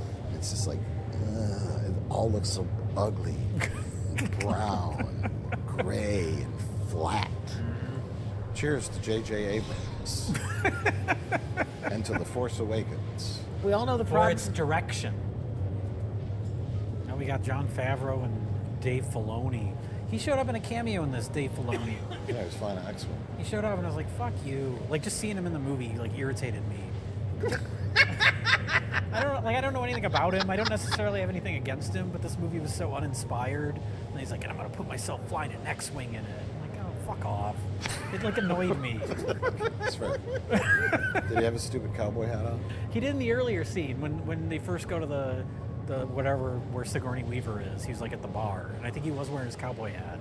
They're going to love this because it is harkening back to the original trilogy, great for the whole family, and a perfect introduction into the Star Wars universe. After Andor, they're done. They're never going to surpass that shit. Is that Tony Gilroy, right? What's he up to these days? Getting back to write some more Star Wars. No. Leave it be. He Leave it be. specifically didn't want to do Star Wars and doesn't know anything about Star Wars. He just wanted to write a sci-fi show about a resistance standing up to a fascist dictatorship. And they're like, oh, Can you set it in the Star Wars universe? And he's like, hey, what is that? Star Wars? Sure. And so That's what it needs, people that don't feel so beholden to the minutia. Just like come up with good characters and make a good story. What you don't need are lifelong Star Wars fans. Men in their 50s who wear cowboy hats and love Star Wars so much that they make their own fan films. You need outsiders to come in and take material and make something out of it under the guidance of someone who might be able to say, yeah, that works, but do this. And that's what you need. So I'd like to look on the hopeful side and think that maybe people will recognize that it's missing something. It's missing I think heart. people have. Yeah. Like people don't seem to be terribly excited about this movie. Yeah. I think it's predicted to not do great at the box office. I think with any Star Wars product, you could expect just psychotic reactions. Wow. In general, Yeah. people are weird about this franchise. Like positive psychotic like reactions? psychotic extremes one way or the other. Sure. This is the best thing. No, it's the worst thing. Yeah, everything. of course, yeah. We're going to be called Disney shills because you said you thought it was okay. I'm on the. I am going on the record. When this is out of theaters and it's just on as a normal thing on Disney Plus, it's okay to watch in chunks. What do you get out of it? Nothing. I'm just saying. It's like eating popcorn. It's fine. It's not offensive. This is not offensive to me, but it's not especially great. It's not especially good. It's not especially clever. Then why bother? Yeah. I mean, if you have nothing better to do, it's not what I'm saying is it's not miserable. Sure. This is not miserable. It's nothing but like Mandalorian walking in and like shooting people and sure. punching and then so if you like just generic action stuff. But that's the thing. Very, very generic. That's the thing is I like action movies. Who doesn't? But you need more. This is not a good action movie either. Like the action is really just sort of phoned in. Like when he's fighting these guys in the water. Yeah. I couldn't tell what was happening. He's that scene needed to just end quick. Yeah, and then even like the big set piece, which I thought was the most interesting, was when those gigantic robots came alive. Oh yeah. And they almost had like a stop motion quality to them. Like deliberately. Yeah. Like and they tried to make it look like right. stop motion. This is the actual stop motion models from Tippett. This is yeah. They reminded me of the RoboCop 2. Oh yeah. The RoboCop 2. Yeah. The titular RoboCop 2 because he's stop motion. And he's jumping on the back of them, and it reminded me very much of that, and the stop motion element to it. But that had again, the element of that was a drug crazed robot that RoboCop has to stop, which makes it creative and kind of fun. They're just giant robots, yeah, exactly. And Baby Yoda There's just climbs inside and he just rips its guts out. There's nothing ends. clever happened. Yeah. They just fought the robots that were big. This could look bad for OCP, Johnson. Scramble the best spin team we have. The end Yes. too. They call in the X-wings, and Yes. Boba Fett is like, blow the place up. We'll be out in time. Yeah. And then there's a hole in the side of the building. And like, what do? I guess we gotta jump. And then they jump, and then that's it. Can you tell me something, Jay? They had already killed the two evil Hutts. Everything that's left in there is just robots. Mm-hmm. Why do they need to blow the building up? Oh, because they wanted to put X-wings in the movie at the last minute. Oh, okay. Can you imagine, like 15 years ago, 20 years ago, hey, Sigourney Weaver's going to be in a Star Wars movie. She's flying an X-wing. That's awesome. That would have been something. But here we just have some sort of AI deepfake Sigourney Weaver who looks like she's half asleep. I can absolutely believe that it's an AI deepfake, Sigourney Weaver. I absolutely believe it. There's no effort. Thank you. No No. hint of effort or performance in this movie. None. Is Pedro Pascal in the costume? I wondered that. Oh no, this would be the best gig ever. You just let your stunt double do literally everything except the one scene. Yeah. Maybe in the first season of The Mandalorian, because he was like a nobody then, right? Yeah. But now, probably not. I'll sign on to that, but after the one scene where the Hutts take the helmet off, and the rest of the time I'm just sitting in the sound booth, and he's literally just reading the lines, like there's no emotion whatsoever. It's truly awful. Apologies to the accolade. Apologies to George Lucas. Apologies to the prequels. Apologies to the sequels. Wait another 10 years and then people are going to be reappraising Mandalorian and Rogue. No, this is... it's actually pretty good. There's some interesting aspects to it. Oh! The weird thing is like it's not like the worst thing ever. No, it's just technically competent. It's achieved a new level of like blandness and like lack of effort. That's like almost kind of like mind numbing and hard to realize that it's actually happening. Because you would expect to go into a feature film made by a giant company like Disney. It's like the kind of Star Wars they would give astronauts at the space station. It's a tank, some packet. Yeah. Flavorless Star Wars packet. You rip open, you squeeze it in your mouth because you can't eat normal food in zero gravity. You can't have like a steak dinner, a Star Wars steak dinner. You just gotta have the packet with the pureed Star Wars. It's flavorless because it's it's got preservatives in it.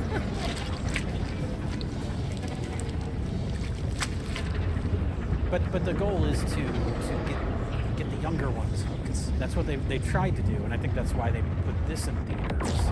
It's like, wow, we haven't had a Star Wars movie in theaters in a while. Little kids like Baby Grogu, and Mandalorian is like the only thing we've done as far as streaming shows that is kind of like gone beyond our like streaming audience. So maybe we'll hook people back in with that. Which is why it seems strange to me when you say this is meant to appeal to the young people. Because to me, this movie feels like it was made to appeal to 50-year-old dudes like us, who grew up with like episodes of Knight Rider. This is 5 Knight Rider episodes stitched together. No, there's no character development. You've got the main character and the sidekick. Here's the crime we fight this week. Here's the crime we fight the next week. That's what this is. Kids do not like Star Wars. Yes. They don't give a fuck about Star Wars. And that's who Disney wanted when they bought Star Wars, when they bought Lucasfilm. That's who they were trying to, okay, we're going to reach the younger audience. And it just hasn't happened. A smart thing to try to do, to kind of rebrand it from the beginning and start over. But that's what they need to do now. They need to just stop everything. Just a hard reset. Stop. Wait 5 years. Let the anticipation build and start something. It's already been 7, right? Well, but they've had TV shows. I mean, Okay. just It's nothing at all. hard stop. That's what we say they needed to do 10 with years. Marvel, too, after Endgame. Take a few years off. But they can't do that. They can't turn the money faucet on. They can't. The shareholders would not approve. Corporate board members would say, no, keep making products. They don't kill the goose that lays the golden eggs, but they do shove like a vacuum up its asshole. They just keep trying to suck out as much as they can, and they won't let that poor goose rest for a minute. Even if in the long run, the goose egg would be golden and perfect. Yeah, have time to form, develop. Yes. You know the theory of delayed gratification. Do you know it? I think I know what you mean. You wait and you will appreciate it more. Well, with children, they say you can have a piece of candy now, or if you wait 2 hours, you can have 10 pieces of candy. The kids that say, give me the candy now, tend to be dumber than the ones that say, you know what, I'm going to wait. Because in 2 hours, I'm going to get 10 pieces of candy. Yeah. And that's smarter. And then the dumber kids eat the candy. Disney's the I want the candy now. If they wait 10 years and start the new Jedi Order, whatever, you know. Yeah. The Return of the Sith. That's a movie? Revenge of the Sith? Star Wars. I remember Star Wars. Yeah. I haven't seen Star Wars in a while now. Well, that's why I think Force Awakens, when it came out, there hadn't been a Star Wars movie in so long that it was like, oh, time has passed where I missed this. And that movie was a gigantic hit. It was very warm and comforting and nostalgic, and then it set the stage perfectly for some other adventure. If only Disney had some other major IPs they could just, have going on while these other IPs rest in the background for a bit. Sure. If only they had that. That would be such an advantage for them. This is the way.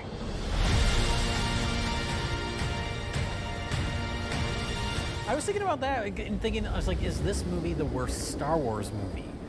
I was like, no. Just narratively, Rise of Skywalker is much, much worse, but it's also more interesting. Every 5 minutes, there's something new and embarrassing in Rise of Skywalker. This movie's just so bland that it's not interesting. Attack of the Clones is still the worst Star Wars. But it's more interesting. So what are the metrics for bad? I don't know. This is like what we talk about on Best of the Worst all the time. This okay, you know what this is? This is the blandest Star Wars movie. Rich wants us to be more mindful of the words we use in our discussions. So people take everything literally. That's true. Yes, yeah. Well, what about there's the Solo movie? No one quite remembers that one. You liked that. Yeah, that one's You both that liked one's good. No, I'm just listing them. I'm trying to think in terms of like That was the that and Rogue One were the only two like non-trilogy features, right? We're cutting out TV shows. It's cutting out TV shows. I'm just thinking feature films. When it comes to that, yeah, I might say this is the worst. Okay. Because I felt nothing. I felt literally nothing watching it. Yeah. I felt something. You weren't even invested enough to get angry at it, like a prequel. Yeah. I felt. Yes. Not be like, oh, why are they doing this? Like, this is stupid. Well, I understand what's happening through this whole movie. I just don't care. Yeah. It has that quality. Which is yeah. almost worse in a lot of ways. At least with like Rise of the Skywalker, it was just like, bizarre, and there's the Emperor, and I kind of wanted to see like what happens with Rey and Kylo Ren. Like, how does this all end? And it's interesting, and you've been with those characters, and they speak with more than a monotone delivery of dialogue. Rey has some passion and energy to her. Kylo Ren is mad all the time. Blow that piece of junk out of the sky! There's some gusto there. Mandalorian is like, I'm here to do a job, and I'm doing my job. Yeah. Flat line. Yeah. No, don't care one bit about him. Solo, same thing, like enjoyable and blah blah blah. And then Rogue One, also not a great movie, but those characters are doing something. They're trying to accomplish something. And we understand their goal. And it's more than just a job. Yeah. That is optional. Right? Because it's not like Mando. We start with Mandalorian, and we see Mando has a family. He has to provide for his family. Whatever. This is cliche. They've kidnapped Mando's wife. This job is personal. Stock, I get it. Bland, sure.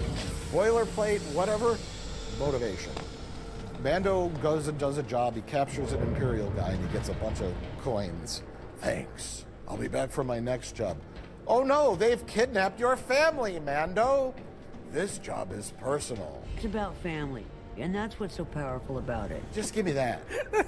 Because this is designed to be a late 70s, early 70s action TV show where they make 58 episodes every damn year, and it's just a different crime every week.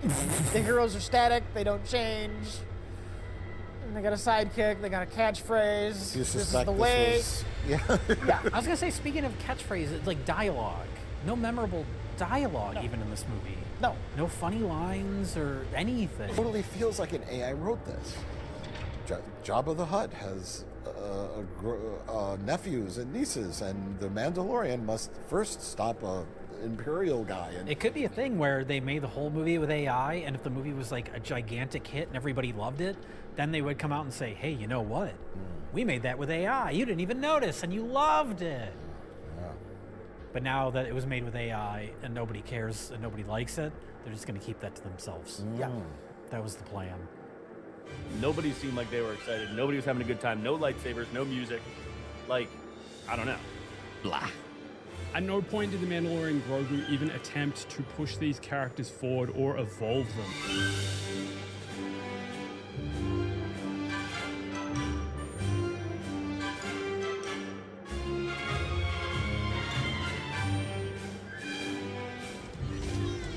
Scramble the best spin team we have.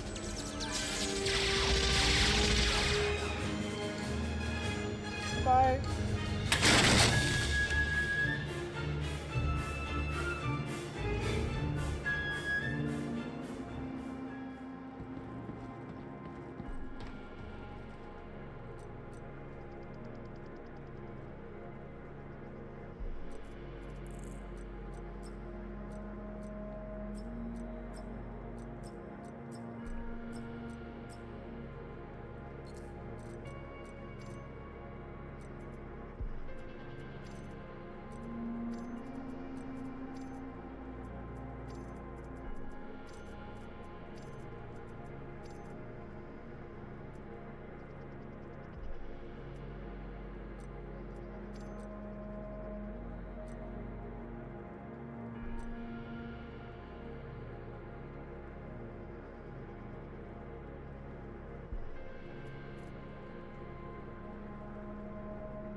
Hello, it's Scott Manley here, and after a couple of delays, we've finally seen the first flight of Starship V3, an upgraded design with all sorts of new features. We weren't sure exactly how it would perform, but many Starship watchers predicted that this whole thing would end in a bang, and of course, well, that's what we were expecting. I mean, sure, the SpaceX haters were saying it's going to explode, but SpaceX actually did not flinch, and they showed us the explosion this time, because they know what they're doing.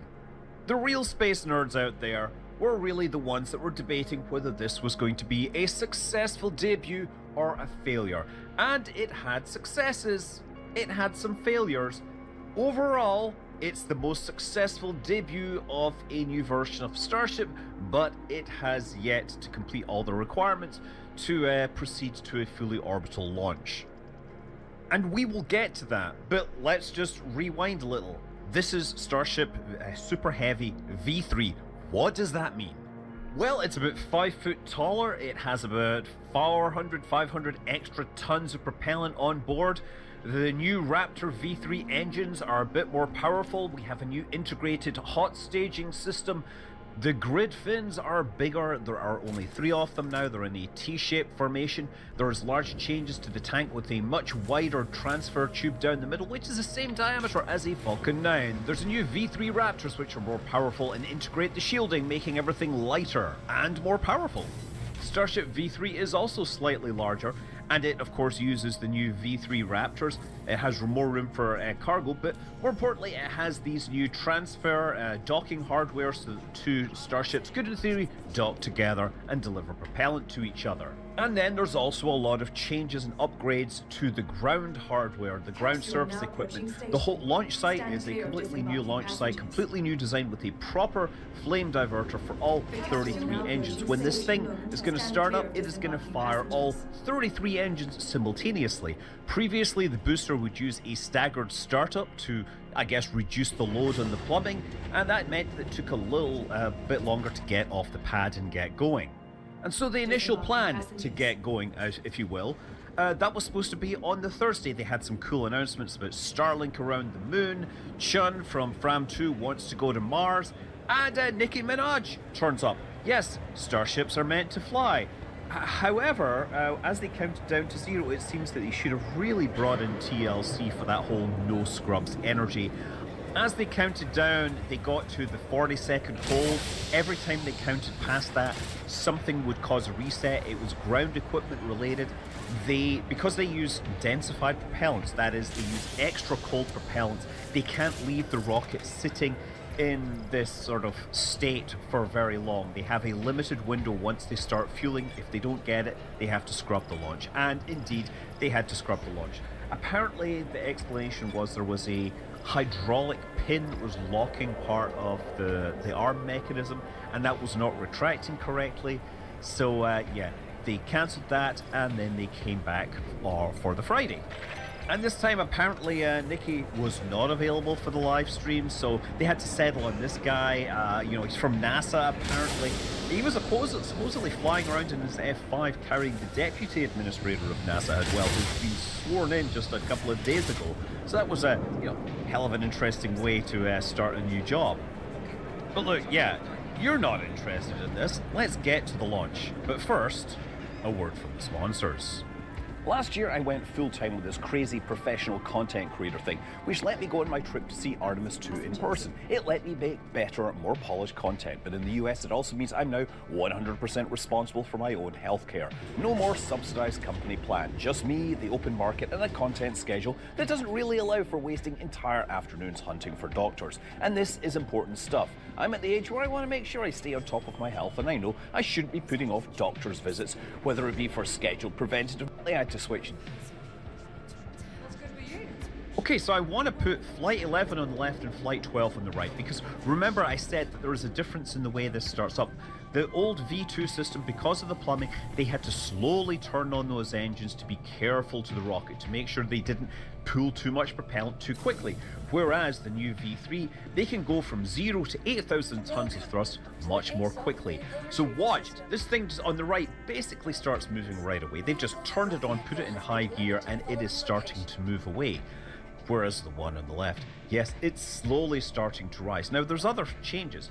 The new launch site also had the ability to hold down the booster and then let it release much more quickly. So it leaves the pad with much more urgency. So the launch time was about 3:30, which is slightly earlier than I think we've seen, also because it's in the middle of summer, the sun was definitely higher. I think the color in the cameras was a whole lot better, which is, you know, it's a nice improvement. From this Starship viewpoint, you can see the new catch lugs right in the bottom right of the image here.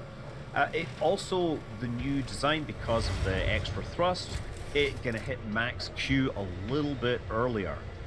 Based on the numbers that I'm seeing in the telemetry, it's accelerating at about 1.6 G.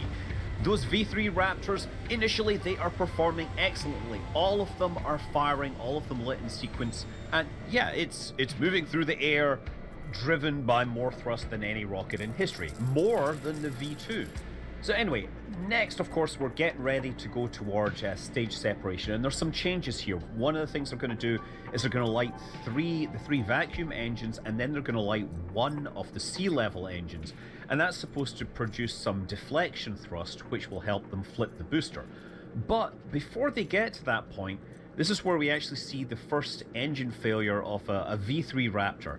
So the booster, if you look in the bottom left, that's where they have the telemetry, and you'll see that one of the engines has now failed. Now that leads by a few seconds. You actually see a flash on the back of the booster around that same time.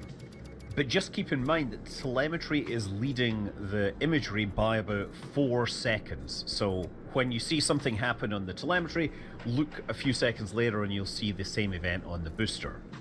But for now, having a single Raptor fail this far into the launch is not a big deal. They have plenty of redundancy. They've already burned a lot of propellant.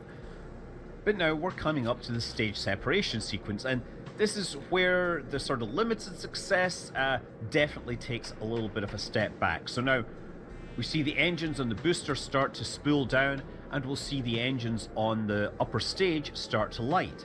So there they go, bang, and the booster sort of flips to one side.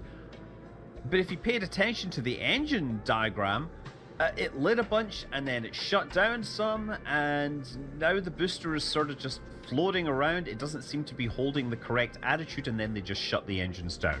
So the booster basically completely failed on the boost back. But it's not dead yet. But let's go and look again. So I'm running this again at 1/4 speed, and this time I'm synchronizing the telemetry display to make things more obvious. So you'll be able to see as they're shutting down those engines there on the back, and then on the bottom right you're going to see them start to light those engines. Now remember, on the Starship they're going to light the vacuum Raptors and then a single sea level Raptor, so you can see that happening. And as that happens, that's supposed to produce an asymmetric thrust which pushes the booster. I think the booster is moving the wrong way here for that, so I'm a little confused because that engine at light should have pushed it downwards. Regardless, the booster is now flipping away and it's starting to relight the engines. So watch this, those engines start to light up, and then just as it's about to cross here, there's a flash, and following that, a lot of the engines start failing. And again, if we run this a little closer, you know, you can see the flames from the exhaust from Starship bouncing over it. That's not relevant. What is relevant is this moment where something lets go, and it must have damaged the ones next to it. So I'm going to speculate that the flip didn't work as planned. If you look at Flight 11 on the left, Flight 12 on the right, the previous flights have flipped in the vertical plane, and they got great control over that with modifications to the interstage. In this case, it flipped to the left, and it did this faster.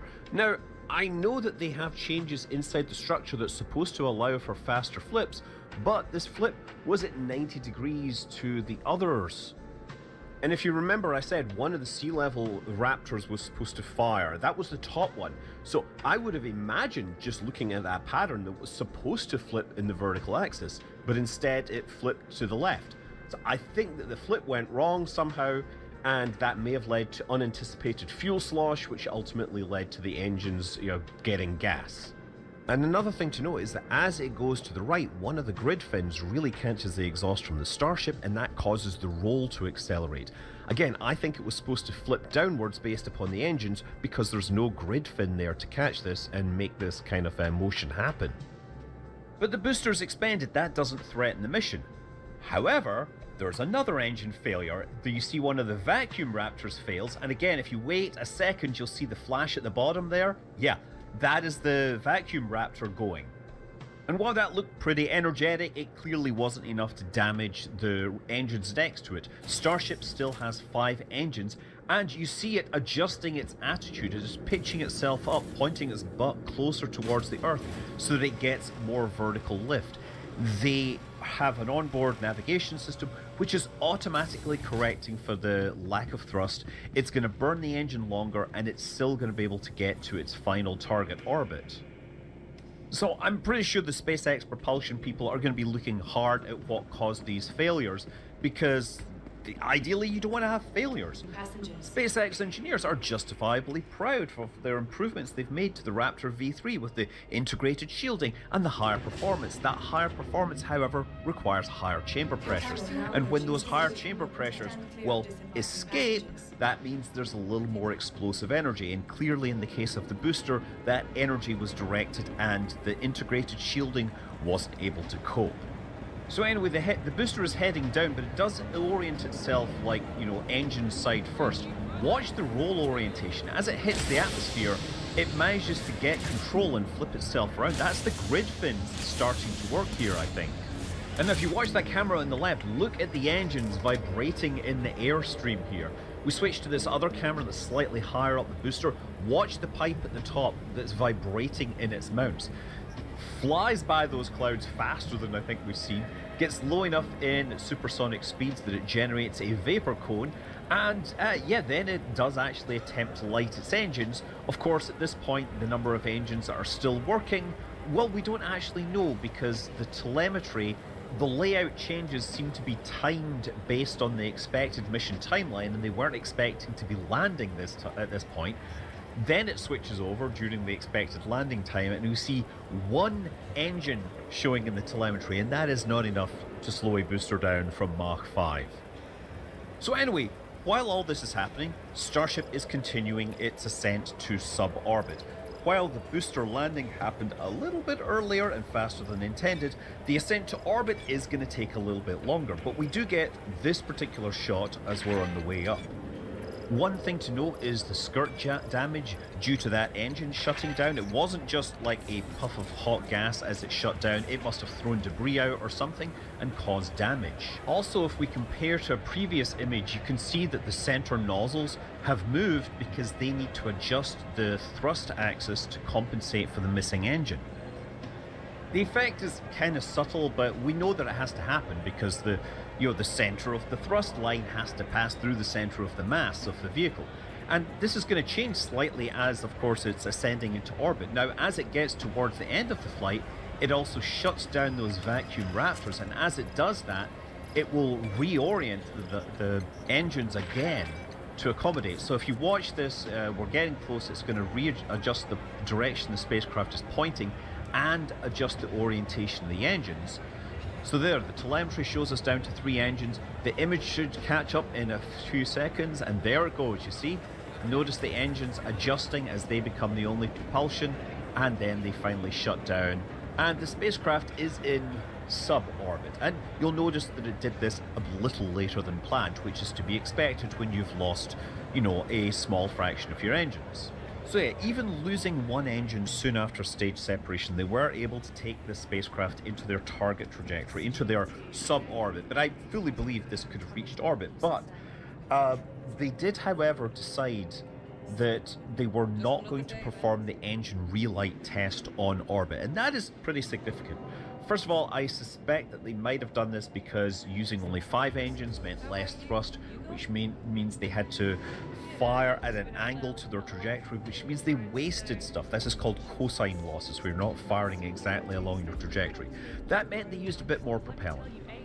And so they took the decision not to fire the engine on orbit, and the implication of this means is that we are absolutely going to see another suborbital test flight. I'm pretty sure we are, because I don't think SpaceX wants to launch multi-hundred-ton piece of hardware into orbit without knowing for sure that those engines are going to relight. And with 2 engine failures and no relight test on this flight, Flight 13 is going to be a very similar flight profile.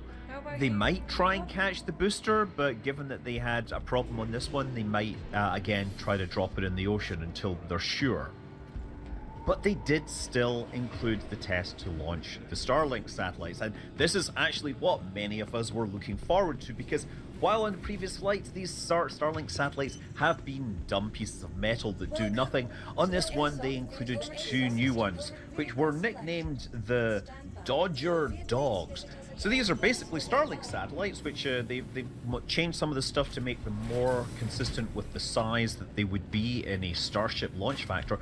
But most importantly, they gave them cameras, and even more importantly, because it was going to be nighttime when they were doing this, they gave them big flashlights.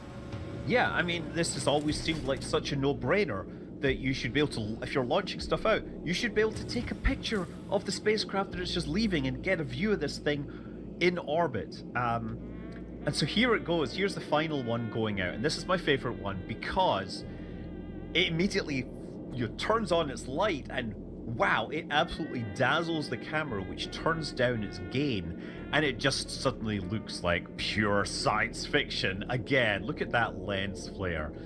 And I believe that we already have the imagery from this. Now, we didn't get it in real time, but I think the satellite must have connected to the Starlink network, perhaps using the laser crosslinks, and then sent it via that. And we did get it later during the stream.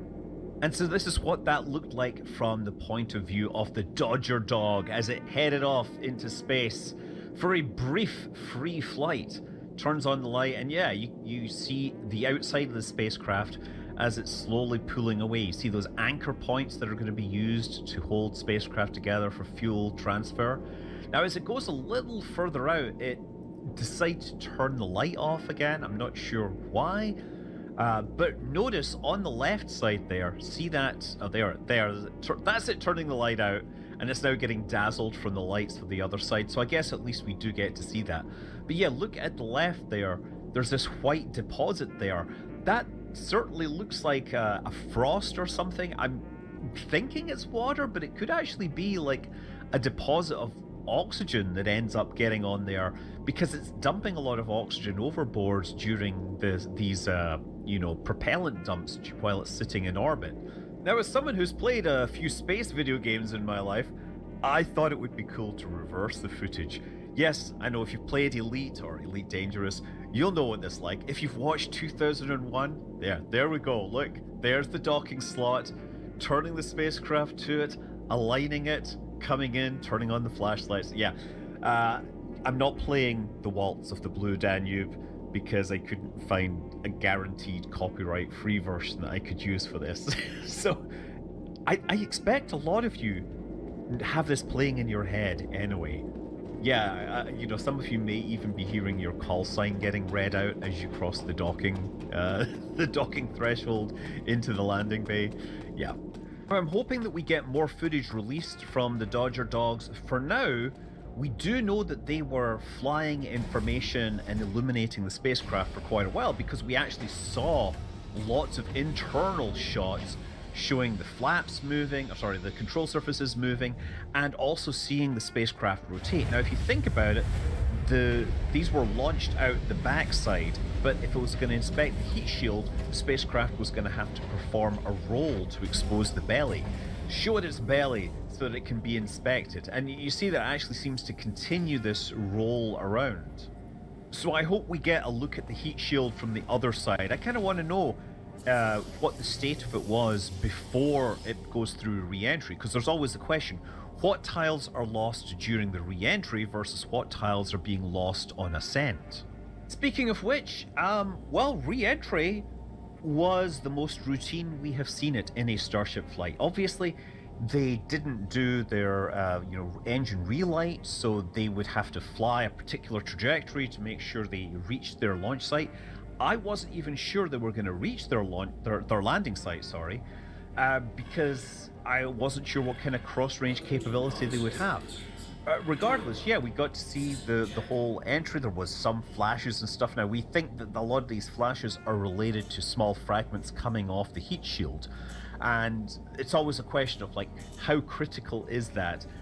There is a white tile, by the way, that is in front of those attach points, see on the left side. That was there during, say, ascent. That is not a tile that is broken off. A lot of people were pointing to that and saying, look, they've lost a tile. Actually, no, that was there. But as they get further down, they do a very important test. As they start to fall through the denser parts of the atmosphere, and they get lower down, they start to enter into, again, maximum dynamic pressure. Again, it's called max Q, but they never call it max Q this time because max Q is on ascent. But during that, they want to test do basically a test of the control surfaces. So they want to do extreme movements off it as they reach this point where it is feeling the maximum aerodynamic pressure. And this is them doing that now. So they're basically making sure that the actuators are able to handle the extra loads they would feel at this point. Look at the red glow between those tiles on the left side. It's like there's lava underneath these things. I'm not sure what causes that particular look, but heat is definitely leaking through towards the surface, but hopefully not damaging the surface underneath. So those extreme motions were merely to test the hardware. Later on, it was going to actually have to demonstrate a particular flight path that it will follow. So they've already planned the way that they will arrive at Boca Chica after they return from orbit so that they can land correctly and get captured by the tower. And so it has to perform this particular curve that brings it around. As I understand it, I think this is all to do with trying to minimize the sonic boom that is being produced over populated areas and approach Boca Chica from a safe angle. And that means they're required to turn this around, carve this thing through the air, basically skid this thing, handbrake turn, whatever you want to call it, basically drift its way into the landing site, trying to control its energy and make sure it arrives in the correct place with the correct altitude and speed so that it can get itself exactly on target. And so, how well did they do with the on-targetness? Was there a set of drones there waiting to get imagery? Well, yes, there was. And I think one of the drones was placed in such a way as it would be essentially watching the spacecraft come in as if it was targeting the tower. So I think there was a drone sitting there that was pretending to be a catch tower. And that's what this angle is from. Notice the thing is coming straight in. Now, obviously, the drone is higher up than the top of the tower, but it was looking straight at that booster coming towards it. One of the reasons why I think it was a lot higher than the tower would be is because the drone is going to end up looking straight down on the booster underneath it as the booster falls over and then explodes. And I was worried with SpaceX doing this whole IPO thing that they would become a little more explosion shy, but no, they're just like, there it is, the booster is headed direct to Valhalla. So mad respect to SpaceX for giving us the explosion that we wanted. This angle also gave us great views of the heat shield as it keeled over, and you can see coloring on it due to the airflow. I'm not sure if that is more like the kind of deposits you would see on a Falcon 9 or if it's actual damage to the heat shield being done over time. I think to really understand that, they will actually have to catch a Starship, and that's certainly, I don't think that's going to happen on the next flight. I think they have a bit more to do. And so when might that be? Well, we've already seen the hardware for the next flight in various states of readiness. I'm pretty sure, based on what I'm hearing, that I won't be surprised if we actually see a flight in July. August is more likely. It could be sooner, you never know. I think this flight was far from perfect. It showed that the Raptor through V3s may need a bit more work, but it also showed that the onboard guidance on Starship is versatile and is able to handle this, off-nominal situation. And the booster, it actually tried to land even though it was way off course. The FAA has not yet declared this a mishap, but that will be highly likely given how far the booster was off course. But SpaceX doesn't need the FAA to tell them what they need to fix. They almost certainly have engineers already thinking about what might have gone wrong with those Raptors and how they will fix them going forwards, whether it's a manufacturing or a design issue or something else. Also, SpaceX's sign maker has some work to do. I'm Scott Manley. Fly safe.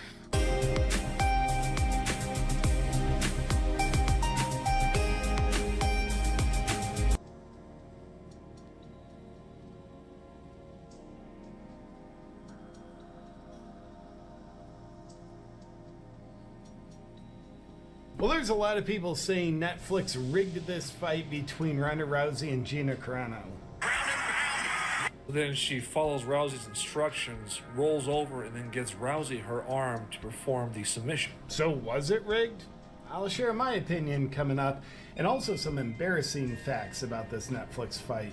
Welcome back to the JP Reacts channel, my freedom-loving friend. This is where we help spread the light of truth and freedom, because truth conquers. So in the name of truth, it's always interesting when it's suspected something might be rigged, whether that's an election from, Dominion voting machines, or an election in Kentucky, doing Israel, or in this case, a major fight on Netflix. People don't like to be tricked, and I don't like trickery. It's dishonest. I like truth. So with a lot of people saying, hey, this Netflix fight between Ronda Rousey and Gina Carano that lasted 17 seconds, that's rigged. So was it rigged? I'll share my opinion. We'll look at the evidence and also just some embarrassing facts about the fight. But first, people on Twitter, rigged. Netflix is a joke. Ronda Rousey would get her poop toss in the UFC. So this was objectively not a great fight. It lasts 17 seconds, which means the competitiveness of the fight was not really there. A good fight, good sporting competition is a competitive one. But of course, Netflix, they're trying to get in the kind of fighting MMA game. Once a year they have a Jake Paul versus 58-year-old Mike Tyson kind of event, or watch Jake Paul get his jaw broken by the world champion boxer Anthony Joshua. So this was another Netflix stab. I don't know if they're starting to try to get serious and consistent, but they definitely tried to sell this fight night card as though it was something amazing. I don't think it was.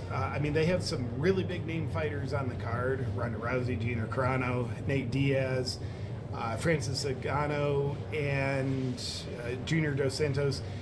All of those people are big names, and all of those people are far outside of their prime. So I think it was an attempt to look serious on Netflix's part, but I don't think it was an attempt to be serious. But you see, them posting things like the biggest fight in women's MMA history, Ronda Rousey versus Gina Carano, that very well could have been community noted. Might not be factual.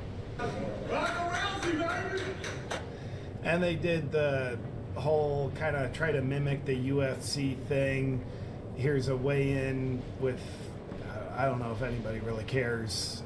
UFC does this thing in an arena full of people, and there's a couple of people there. I don't know if I don't know. It's just kind of like trying to look the part rather than be the part, in my opinion. And here's more looking the part. Jake Paul, I guess, in partnership with Netflix, Jake Paul owns MVP Promotions, which I think is what, I don't know, somehow how he makes more money when he fights, but this, I guess he was involved there. So looking the part, Jake Paul, go out and try to be Dana White. Look serious. You're not a serious person. Go look serious. Go campaign against Thomas Massey in Kentucky, have Trump bring you on stage, this guy would be good for office one day. Well, probably not. But anyway, Jake, get on stage and look serious. And by the way, shout out Gina Carano. If you remember over COVID, she was a freedom fighting voice. She stood for truth. She, was excommunicated from Hollywood. She was working for Disney, and she said something that you and I would probably say, well, that's common sense. Not common for big name people to say it. She said it and stood by her guns. So she got fired. So I love what Gina Carano stands for. Just shout out, because I'm kind of dissing this fight, but I want to praise her. And this is kind of pointing to this isn't really a serious fight. It's an attempt to look serious. In this one, Jake Paul has rich guy sunglasses on, which is super cool. Wow. Ronda Rousey versus Gina Carano is a fight 15 years too late with too much clothing. 15 years too late, sure. Let's be honest, unless it's in lingerie, nobody gives a SHIT. Yeah, I mean, that's probably mostly true. I don't think Netflix ever reports how many people tuned into the fight live. I don't think they give you viewership. But I think the fight had intrigue because it's a little bit of a spectacle experience, much like Jake Paul and Mike Tyson. Not a legit fight, like whatever it is, 30-year age gap. Yet it's a spectacle. So people, oh, that's kind of interesting. Like, wow, a rhinoceros is going to fight an elephant. I don't want to see that. I've never seen that. That's interesting. Another fun fact about the fight, the ladies got paid well. Ronda Rousey earned almost $130,000 per second in the Netflix return fight. So the fight lasted 17 seconds. What was the payouts? Hey, we will get back to the video in a second, but first, if you dump this brown powder into your coffee, your body starts producing more of the molecule that won the Nobel Prize. This is Black Forest. 400,000, Francis Ngannou, 1.5 million. So Netflix and MVP, like whoever says no, I've never been on Epstein Island, like those kind of people, put some major money into this. Do they get a return? I have no idea. People don't pay directly for this fight on Netflix. They pay for their Netflix subscription, or they have their brother's password, however you do Netflix. And this is just part of Netflix trying to be a valuable thing to stay subscribed to. So I would guess short term, they see just a loss. Long term, does this just make Netflix a sticky thing that people keep subscribing to? Maybe. I mean, if they continuously have these kind of spectacles, maybe. Who knows? But the point is, put some major money into this. Now, what I think is probably the most embarrassing look that Netflix during the fight very much tried to camouflage. It's like this part is unquestionably rigged. They tried to rig it so it looked like a lot of people were in attendance. It was an embarrassingly low attendance. Check out this tweet before I show you. Just realized why Netflix used so many lights for the Rousey-Carano fight. There's almost nobody in the stands. Also, the fight lasted 17 seconds. So take a look at this. This is the stands. And you can see the lights there. It kind of makes it harder to see that you're just seeing open stands. Saturday night, I think it was Saturday night, when the fight was on, my lady and I were watching something else, and when she would get up to check on the baby, I'd flip over to the fight. It's like, wow, what's going on? And this fight was 17 seconds, so I didn't see that. I just saw the countdown clock, which was much longer than 17 seconds. And I'd see those lights, and I was like, oh, that's very obnoxious to see in an arena, just like so visually loud. And I was like, wait a minute, those are seats that nobody has in them. So in other words, every single light you see is because nobody is in that seat. If someone was in that seat, you wouldn't be able to see the light. So the floor of the arena had people in it. I don't even know if the floor of the arena was full, but the stands of this arena, I believe in LA, you can see they're really empty. And I think that tells you, for whatever it's worth, serious fight fans did not take this card seriously. They weren't willing to spend money directly to go see it for a ticket, let alone travel for it. No question, that's an embarrassing look for Netflix. And you can tell they're embarrassed by it. That's why they have the obnoxious lights to create the little visual deception so you don't just have, oh, here's a wide shot, the fighter's there at the bottom, and then look at the 12,000 empty seats. And some folks were just not pleased with the fight. Gina Carano versus Ronda Rousey. What a sham. Netflix charged for this? Well, that's kind of a dumb question. No, they didn't. They charge you for the subscription. They don't charge more for this. You can watch it or not once you pay for Netflix. And here's the fight. Like, literally the whole fight. I'm showing you this from someone's phone. Probably showing the Netflix version of it would be unsavory with the online stuff. But there you see it. Very quick tap. So was it rigged? That's the question of the day. A lot of people are pointing to the fact like, wow, that was so fast. And once Ronda Rousey had Gina in the armbar, she tapped super fast. That's why I think it's rigged. Here's my opinion. No, I don't think it was rigged at all. In fact, I think if you were rigging a fight, you want the fight to be good for business, good for future business, for Netflix and MVP promotions, you would rig it to be a good fight. This was not a good fight. It was not a good matchup. It was an example that you see that says, I'm less incentivized to take my time to watch any fight that Netflix feeds to me in the future. The quick tap, what can you do? How can you possibly explain that? Well, I would explain it by saying Gina probably didn't want her arm to be broken. So if you put me in an armbar and I feel it sunk in, I'm tapping as fast as I can. I'm in an armbar in such a way where I perceive there's not really a way out of this. I'm gonna tap fast. So the fast tap is very easy to explain. And the fact that the fight was so crappy, so short, that to me offers no evidence that the fight was rigged. It offers an incredible amount of evidence that the fight was not rigged. And I understand people are skeptical of Netflix fights. You know, the Jake Paul, Mike Tyson thing. I know Jake Paul has sued people, or at least one person, for saying it was rigged. That kind of makes me more suspicious. It looked like there were at least some parameters in that fight. It was not a legitimate fight in the sense of like a serious fight. It was a 28-year-old guy versus a 58-year-old guy. And I think one thing I can say is this fight, certainly some other fights on the card, they weren't serious fights. It was an attempt to look serious. And I think people get angry at Netflix. I think they don't view Netflix fights, at least at this point, wish them luck.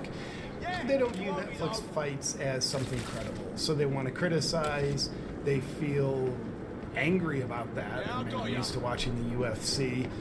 And they probably feel stupid for literally taking hours of time. Watching the undercard, cool, and then between fights, here's a 15-minute countdown clock until the next fight. So wasting a lot of time. I think they feel stupid for taking hours to then watch the crescendo of 17 seconds. Therefore, I think it's very easy to just throw shade at Netflix. By no means do I think this was rigged. I could be wrong, but this is just my opinion. But it doesn't stop people from further making fun of it. This fight could have been an email. Yeah. And further, Rousey versus Jake Paul might be next. Might not be beneath Jake Paul, 58-year-old man. But honestly, I think the real winner of the fight was Gina Carano. I mean, she objectively lost the fight by a long shot. But the long-term winner, Gina Carano, because she lost 100 pounds prepping for this fight. I guess it gave her, from what I hear, it gave her a reason to get back in shape after letting herself go. And that's incredible. That's a positive. It's a positive. I don't know if that works in Netflix's favor. It definitely works in Gina Carano's favor. But nonetheless, that's my opinion on the Netflix controversy. Was the fight rigged? Let me know your thoughts in the comments below, whether you thought it was rigged, not rigged, good fight card, crappy fight card. Let me know your opinions. I look forward to seeing you on our next video. But until then, stay free.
Today just got interesting. I'll cover you. Advancing. I got you covered. Oh, it's going down. Go ahead. Friendly down. Far in the hole. Go, go, I got your back. We're getting hit. Post. I'm pushing. Ah, God damn it. Oh, it's going down.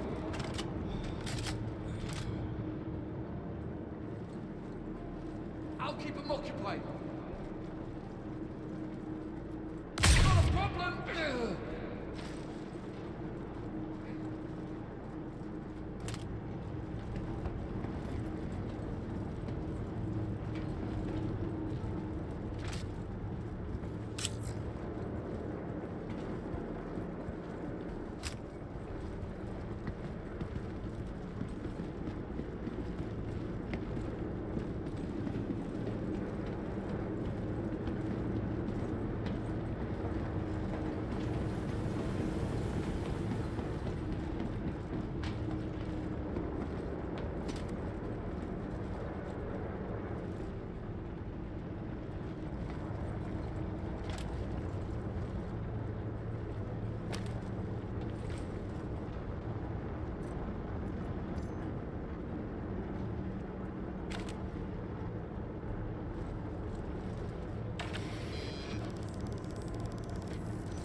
How about we start by having the nurse in Queens not pay taxes? Why is somebody at all? Why is a nurse in Queens who makes $75,000 a year paying more than $1,000 a month in taxes? You know Jeff Bezos is feeling the heat and afraid of a revolution when he's calling to eliminate income taxes for the bottom half of America. So, do you need more signs that the oligarchs are afraid that we're going to revolt? They know it's coming. They know it's coming. Well, here, let me show you. You remember this, right? So this is Larry Fink. He's Trump's boss. He's the boss of everybody. He's the head of BlackRock, which owns everything. So there's only 3 companies in the world. You know that? In the Western world. There's only 3 companies. It's BlackRock, it's Vanguard, and it's State Street. That's it. So we have 3 companies. You get, as George Carlin said, you get 40 different brands of cereal. You only get 2 parties and 3 companies that everybody works for. And China has a freer market. China has a freer market than we do. Not for foreigners, though, because they actually give a shit about their citizens. So a foreigner can't come in and corner their markets the way we let a scumbag Canadian like Mr. Kevin O'Leary Wonderful come and do. So they're afraid. So this is, I showed you this the other day. I'll show it to you again, and then I'll show you Jeff Bezos. So watch this. he's afraid that so they're building the data centers so they can have surveillance on us after they take all our jobs away and we revolt, and so they can have surveillance and then put us in the ICE prisons that they built. They didn't build the ICE prisons for the immigrants. They want the immigrants here for cheap labor. That's why they're doubling down on H-1B visas. Yeah. So they know that people are going to revolt, and he says the quiet part out loud. Watch this. He knows they're going to start attacking them. He knows, Larry Fink knows, that the plebes are going to start attacking the oligarchs. Here in the United States, if we're going to be building, let's say, these 1 gigawatt data centers, how do we make sure we're not protecting those $50 billion, $75 billion investments? We have to re-look at everything because of the role of drone warfare. Right now we're looking at it internationally, but one of my concerns is, could it be a domestic terrorism using a $3,000 drone? So all of these things are actually opportunities, not problems, here in the United States. It's an opportunity when the plebes rise up and start attacking you. So I bring that up to show you Jeff Bezos just did the same thing. Listen to him. Listen to him. Now, this sounds like a good thing, but listen. We'll talk about, making the tax system more progressive. How about we start by having the nurse in Queens not pay taxes? Why is a nurse in Queens who makes $75,000 a year paying more than $1,000 a month in taxes? That's $1,000 a month that could help with rent or groceries or anything. And so, and by the way, do you know what that all adds up to? The bottom half of income earners in this country pay only 3% of the taxes.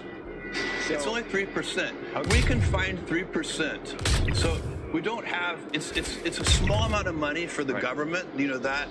And really, and the more I thought about it, to me, it's kind of absurd that we're doing this. We shouldn't be asking this nurse in Queens to send money to Washington. They should be sending her to... So our friend Power to the People, he tells you what this is all about. So I'm going to read it to you. This is what it's really about. Oh, Jeff Bezos is feeling the heat. Jeff Bezos is feeling the heat and afraid of a revolution when he's calling to eliminate income taxes for the bottom half of America. Jimmy, I just want to jump in and say quickly that the regular driver for an Amazon delivery, they make about full-time $38,000 a year. That's what they make. And is he championing his own workers? His own work. Well, I'm going to show you about his workers in a second. Do you know what the turnover rate for an Amazon worker is? Do you know what the turnover rate is in an Amazon fulfillment center, Kurt? Do you know what it is? Take a guess. What's the turnover rate? In 1 year, how many people quit? I thought it was something like 80%, and they designed it that way because they know when you break and they can get a new person. Good guess, Kurt, but you're wrong. Oh. It's 150%. Whoa. How do you achieve those numbers? Do you know what they do? There was a guy who died at an Amazon fulfillment center. Do you know what they did? They put boxes around him so the other workers wouldn't get distracted and they could keep working. That's good. Box him up. That was the second thing they did. You know what the first thing they did was, Kurt? The first thing Amazon did was they clocked him out. Oh, well, they have to do that. And I know that because Dave Reinitz. So back to this. He's worried about the nurses. He's worried about the nurses. He's worried about the little guy. He won't pay a living wage to his workers, who makes him the richest guy in the world. He has a 450-foot yacht that costs $150 million. His support comes with a support yacht that costs $75 million. A support yacht costs $75. That's how much but he won't pay his workers a living wage. And he's on welfare. He gets government welfare for his stupid And by the way, company those yachts were tax write-offs. Yeah, all of them. Why is a nurse in Queens making $75,000 a year, paying $1,000 a month in taxes? That's $1,000 that could be used for rent or groceries. We shouldn't be asking this nurse in Queens to send money to Washington. The poor and working class should not pay any taxes to a government that serves the billionaire class, the war machine, and Israel. Well said. But make no mistake, Jeff Bezos is not saying this because he cares about the bottom 50%. He's saying this to save his own ass because he understands how unstable the greed of capitalists like himself has made our society. We're getting The last time, and I said this before and I'll say it again, the last time the oligarchs were this unresponsive to the citizens, George Washington picked up a gun and started shooting people. I think Jeff knows that. I think he's setting And us so up for he- UBI. And that's why they want to give you guys like this want to give you UBI. Elon Musk has talked about giving you UBI. And why do they want to do that? Because they care about you? They want to do that because then they control you. Then you're a slave. Because slave owners made sure you had housing, that their slaves had housing and food. And that's what they're doing. So now they can cut you off. They completely control you. If you step out of line, if you go and protest, they'll say you're a terrorist, and then they cut off your UBI. And so now you won't go protest. It's the same If reason you why... want to stand for that, don't worry, your kids will. Your kids will. They'll be trained. We're good and ready. We can't, like, I don't know anybody my age who would put up with that. There's a lot, but not everyone. But the young generation ain't even going to know that they shouldn't have to deal with that.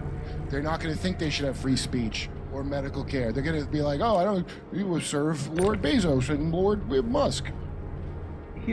So here he is trying to tell you that what he's doing by hoarding all the money at the top. By the way, with the income inequality right now in the United States, I used to say it's worse. This is the worst since the Gilded Age. Now remember what the Gilded Age was. The Gilded Age was that meant that there was a thin patina of glitter on top of shit. That's why they call it a Gilded Age.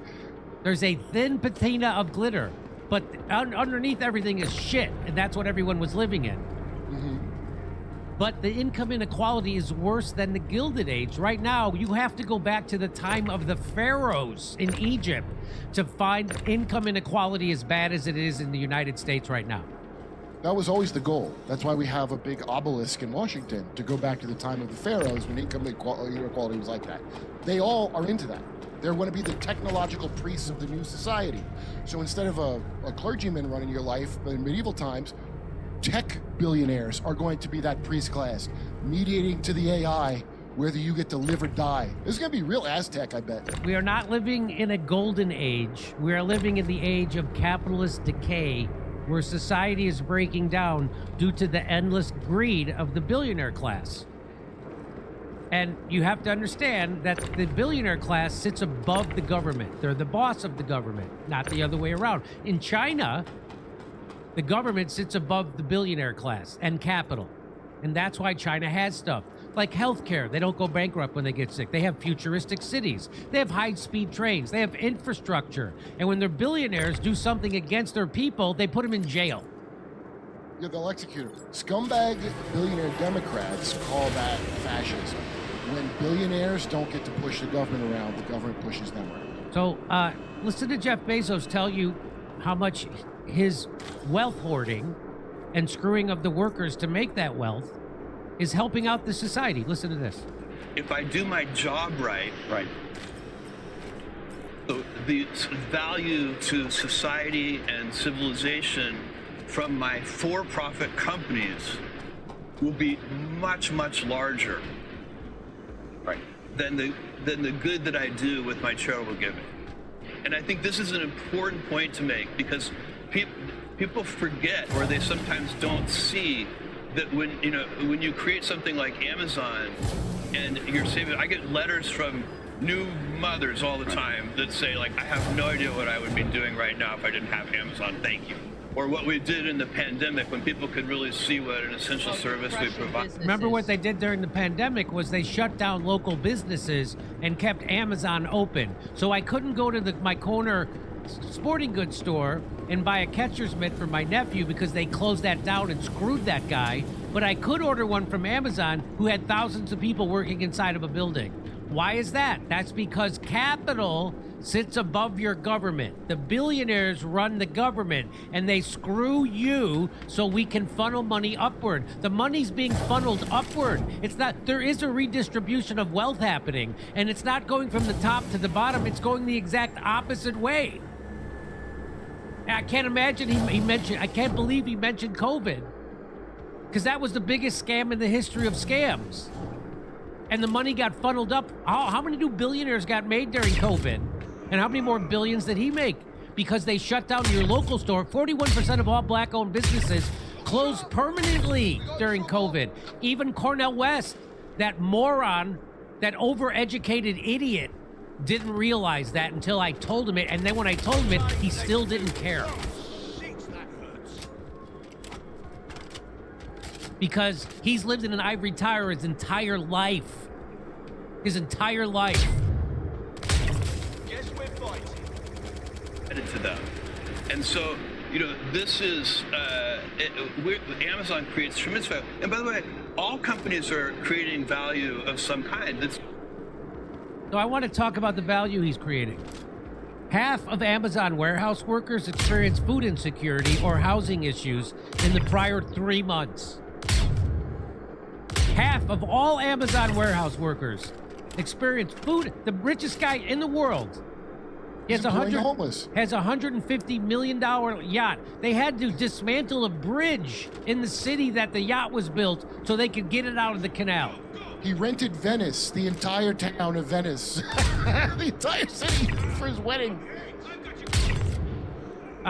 In the prior 3 months, over half of his warehouse employees struggled to pay bills in the prior 3 months from today. About 1/3 of his warehouse employees use public assistance. So we're subsidizing Jeff Bezos' billions. The turnover rate at a warehouse for Amazon, 100 to 150% annually. That's every year. They turn over their workforce 150%. Meaning the workforce is largely replaced every 8 to 12 months. Every 8 to 12 months, they have an entire different workforce. This suggests, what does it suggest? Widespread dissatisfaction or difficulty sustaining the work long term. Is that what it suggests? Let's keep going. Did I ask Grok, did Amazon play a role in small businesses closing in main streets in small towns across America, boarding up their businesses and turning into ghost towns? Because I drive through those places doing comedy all the time. Amazon played a big role in accelerating small business struggles and main street store closures. Amazon.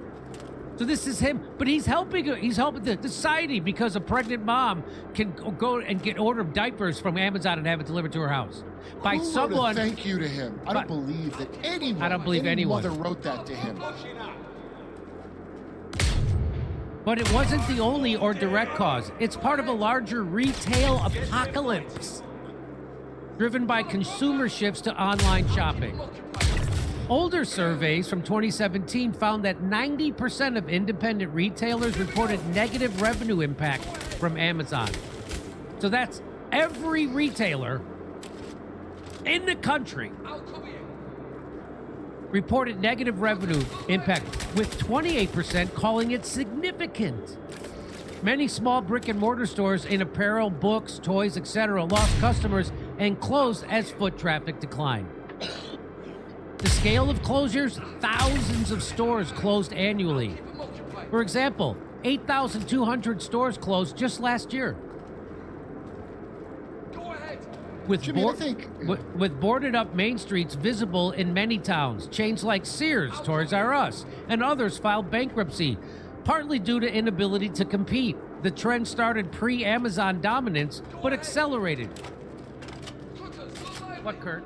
I think his company was always a CIA front because all these scumbag tech worthless animals, every one of them had a non-profitable business that made it simply to grab all the market share. So clearly there's an overall goal here. You know what I mean? That they're all working towards, so that nurses can one day pee in bottles. So just remember that people like Elon Musk, Jeff Bezos, Bill Gates, George Soros, they don't do things for you. They do things for themselves, and they use you to pay for it. It's called an upward transfer of wealth. And I can't believe I don't have that goddamn graph that shows it. but I don't. And if you like to hear me tell jokes about this, come see my one and only performance in Atlanta. I'm never going back to Atlanta in my life. This would be it. May 23rd, I'll be in Atlanta this Saturday. And then we're going to be in Raleigh Sunday. Almost sold out. Hey, come see me on tour in Atlanta, Raleigh, Spokane, Tacoma, Levittown, New York, Rosemont, Illinois, and Chicago, Illinois. Go to jimmydore.com for a link for tickets. I imagine a high-ranking member of the organization should be carrying one. You are authorized to use lethal force to secure the data and the decryption. So, allow me to search the rest of this facility, along with the ship and the neighboring base. Holy shit! They just killed him! Gonna find you covered. Bring it!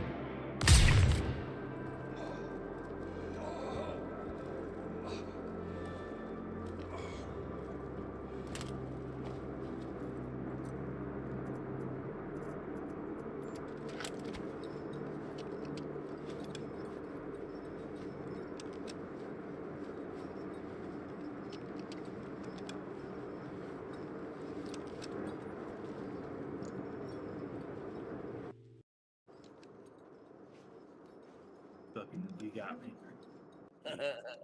It's free too. Look, low price. Oh, moment of truth is now's the time, right? Yep. Quiet. There it is. Damn, there it is. Get it, motherfuckers. No. If you don't get it, you're gay. If you don't get it. Too late. Jay fumbled. It's too late. Mine didn't work. Jay fumbled. Yeah, everybody's stop. trying to flip on it. I got a 404 error. Yeah. I'll try to get it for you, Jay. Fish. Keep trying. It's. I think. I don't know if I got. I don't know what's happening. I think I probably lost it. Keep trying. Is it spinning? It's spinning. Oh, that's good, because mine stopped spinning. Okay, mine's spinning. I'm in the like billing information section. Hell yeah, But spin that shit. Yes, spin one it. step off of payment. Oh, hold on.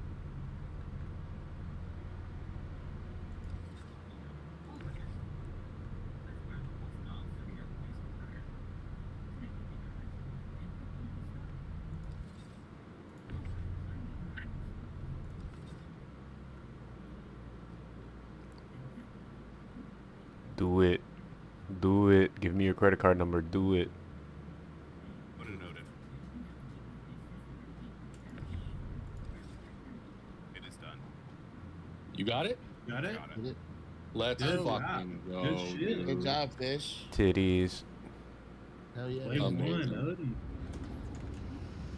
Holy shit. God damn.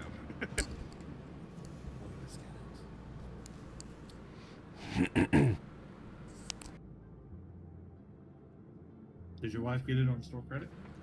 Doesn't appear to be the case. Nope.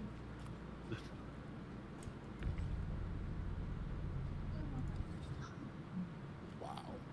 Insane. Someone actually got the ship. Yeah, Fish just got it. Fish. Oh yeah. Oh yeah. Dude, you gotta know what the loaners are. That's what I'm trying to find out. Yup. It's gotta be an Idris and then a Javelin. I would assume so. It should be an Idris M, man. I really wish it would be, but I'm almost positive. I don't think so. Yeah, I'm pretty sure it won't. Where was that? Where was that at? What, the Odin? Yeah, I just wanted to see what it looked like. I don't think you're gonna be able to see it on the store because it was like in kind of an invite Well, only. let's find out. Well, let's find out. So just go to standalone ships. Just go to the store, go to whatever, standalone ships, and it should be like on the second or third row. Yeah, true. I was able to see it. Oh yeah. Yeah. So. Oh I cool. put price high to low as the top one. Oh, You able to nice. see it, Fish? Chidaddy? Yeah, I was able to see it. Oh, I'm gonna sit. Bugged out or something. See the pit wolf.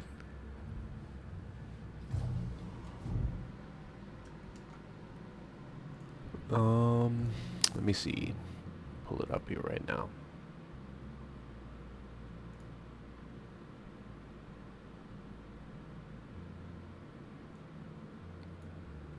The Looks like the Warbond is S7C. So...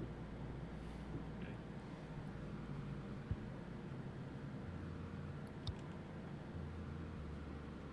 Nah, the only thing I can see is the Polaris with the highest thing. You don't see, you don't see the Idrises, you don't see the Javelins and all that. Nope. I think you're looking in the wrong place. Yeah, I'm on just the R. Oh wait, glitch door. That might be the place to look. And then make sure you have unavailable and available purchase unchecked so he gets everything. I don't see Odin's, I see Javelin.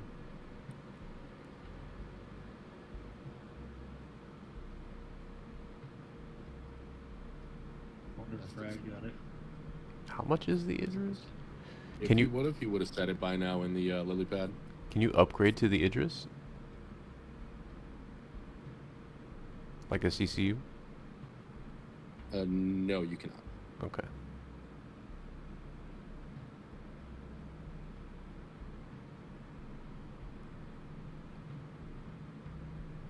No, I don't see it.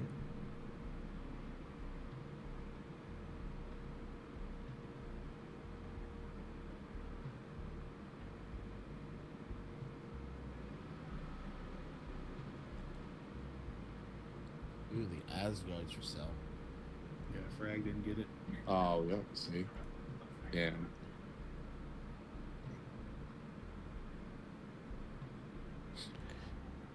Yo, Fish, did you make that bot or something? You finished that bot that you were talking about? I did make it, but I didn't use it. Okay. Do you see what the haven't ownerships tested are? it. I think it is an Idris P and an F8. That's it. That's as far as I can tell. I can tell you that for the Kraken, I have like 7 ships. So I'm sure maybe if that's it right now, that they'll add more to that list. But that is way too little. I mean, maybe missing something, but like, there might be something in this list that I just like am strolling past, and I'm like, oh yeah, I've always had that because maybe I bought it in the last patch and still think I own it or something. True. Pretty upset that there's no Idris M associated with it, considering the fact that it's a battle cruiser worth like what, twice what the Javelin is. Yeah, this feels pretty light. Yeah. Wonder if they have the loaner matrix updated. I was just now looking. Nope. Yeah, they do. Just an interest P is all you get. That's okay. That's it. That's crazy. They must update that. Yeah, I see. Yeah, for a fucking Kraken though, you get a Polaris, Ironclad Assault, and a Club. That's what I'm saying. Like, at the very least, add an Asgard in there and a fucking Hornet and some random Anvil stuff, you know? Jesus Christ, the Odin's gonna be annoying to walk around.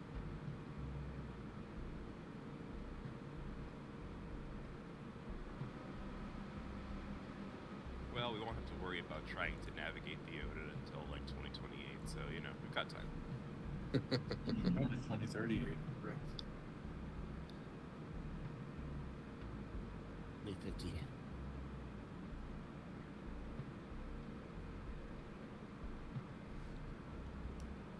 So what did that purchase put you up into on your Oh, status there? I hadn't even checked. Holy shit. Yeah, this will be fun. What were you at before? Wing Commander. I think my next one is. Oh no, I'm sorry. I was whatever one below Wing Commander was. I am now Wing Commander and 4% off of Praetorian. Damn. Yep. That'll do it. Oh, that's why I have a second 8C now. It's F8 now, is because you get an F8 when you become Wing Commander. That's super fun. Love that.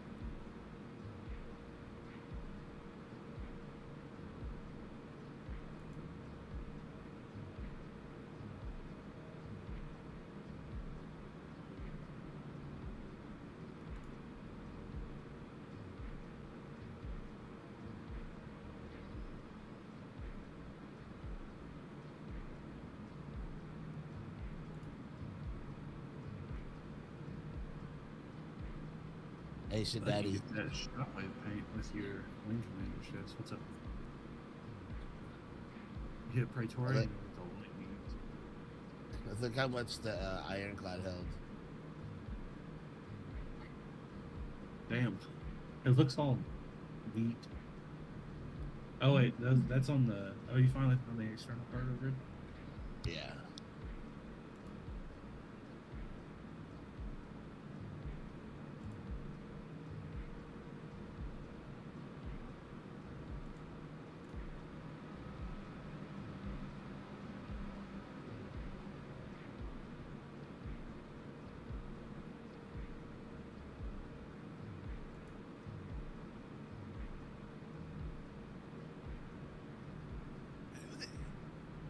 Hello there. Damn. This sucks. Oh, Frag went store credit. Thought he was going Warhol.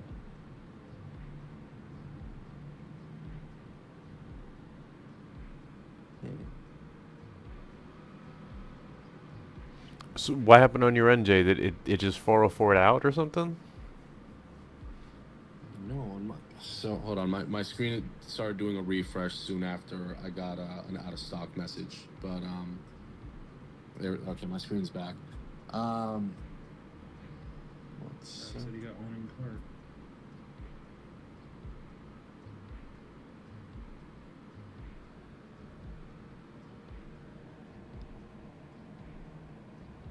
people's payments keep on bouncing? Got one in I cart. wonder how many owns that one dude that has 10 javelins is gonna buy. I want to know.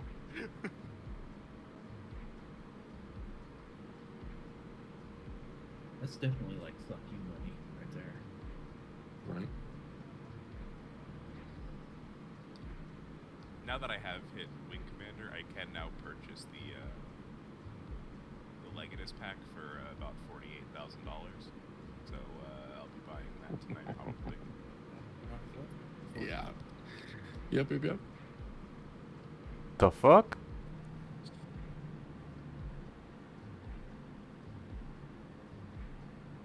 But hey, every look ship at in the list comes with lifetime insurance. I feel like that's pretty worth it. Yeah. The fuck? To make that purchase, you'll get a free Origin 600i Executive Edition. Buy gold. Oh, Frag got his store credit. Holy shit. Who did what? Frag got his. Try again, Jay. Try again. What the fuck? Jay's the only one? What the fuck? Cause he's Puerto Rican? You fucks. I keep going. I keep trying. I mean, it's a good reason, but still. It is a good reason. I don't know. I feel like the Puerto Ricans have been through enough, haven't they? Not really. Haven't we? I don't think so. Haven't we? You don't count. I don't think we care. It doesn't seem like we care that much.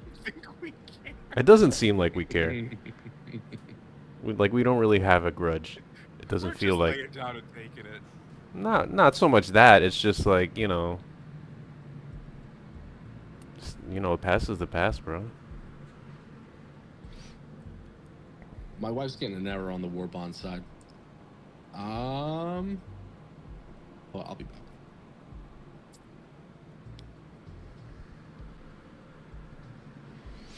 If the Taínos had to go so we could get Star Citizen, it was worth it. How about that? Take that, ancestors.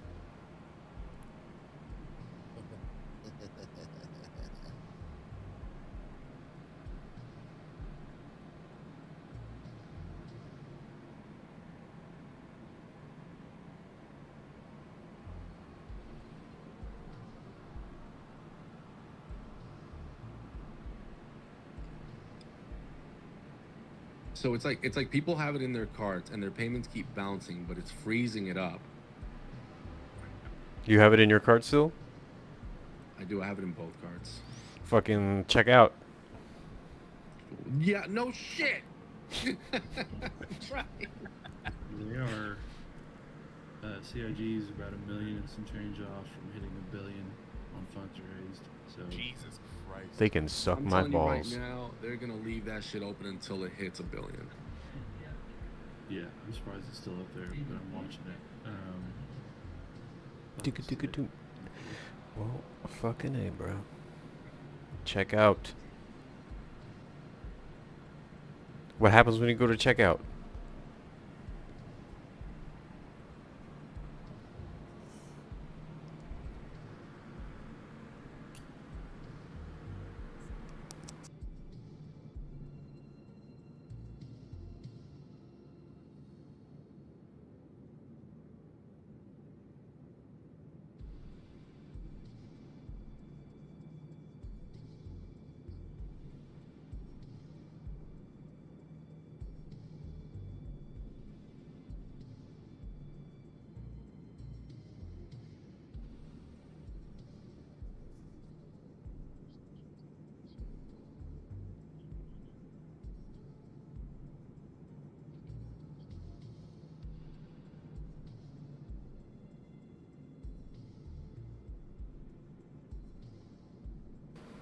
I got so excited I forgot I was doing a tech smugglers.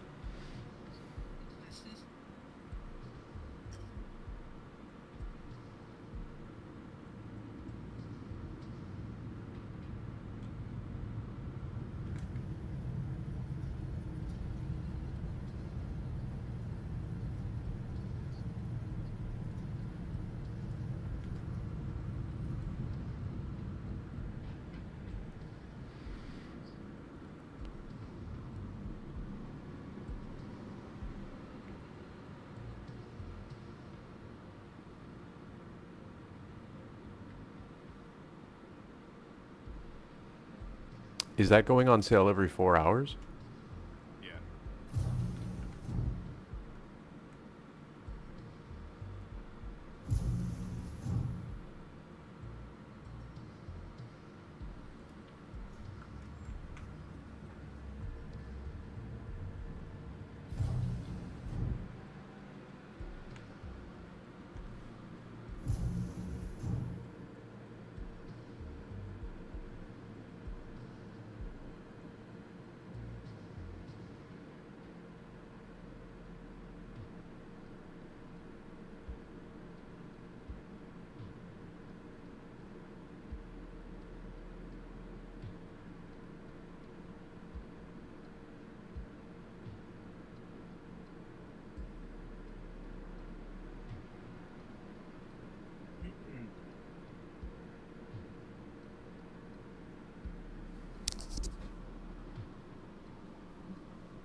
We figured it out.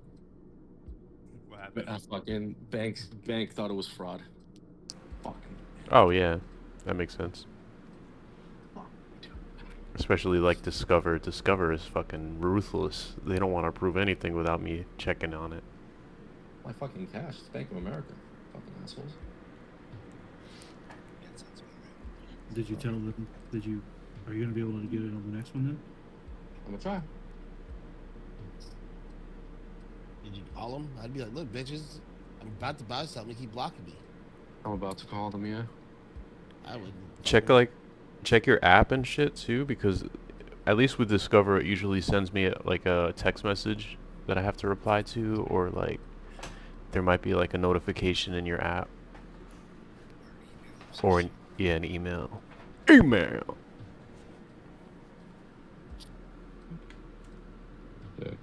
Those are all the paints. That's sick. I like the trooper paint. For the Odin? Alright, we're on Yep. paint. It's got Oh. paints too? Shit. Man, did you get all the paint? I was gonna say you should get. You shouldn't have to pay anything extra. Bro, yeah, you should get not yeah. But tell me this, does it have a coffee maker and a food maker and a clock? No, Is Jinx has this- got me beat there. That fucking those fucking origin chips once again. Did you get fresh linen?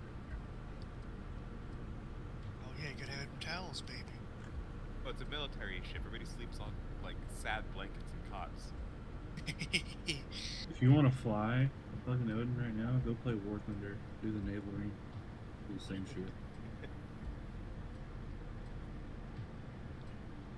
Hop on board the USS Yamamoto.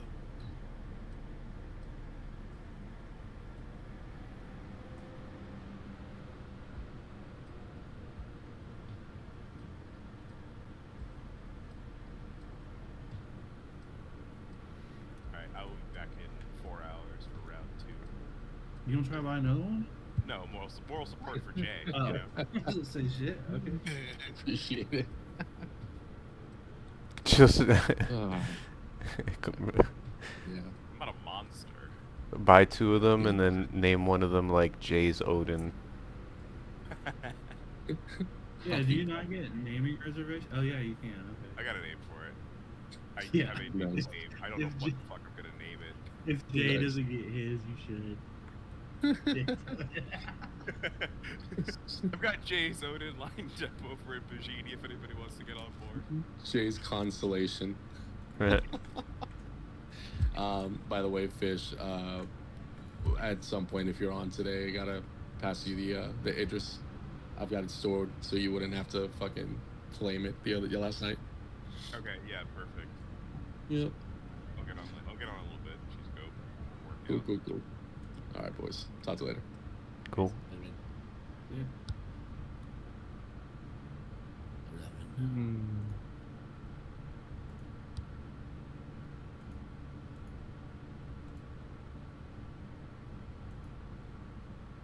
Three more trips.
So if you get, Oh, that was a swipe. Sorry. oh, what's up, Crispy? What's up, Funky? Hello. I'm about to go back to the Ghost Arena to try to get those cards. Do you have the supervisor key cards to get into the red doors? Oh, wait, in Ghost Arena? I think they all have red doors, don't they? You know, Fish had them. I think Fish had it all. This is definitely not gonna. They jumped up in funding. So yesterday they were at 993 million, and today they have jumped up to 998 million. So, and they're fucking right there. They ain't over yet. No, I bet you they will. never mind. I'll do this later. Then I'm gonna make some money and buy a Buccaneer.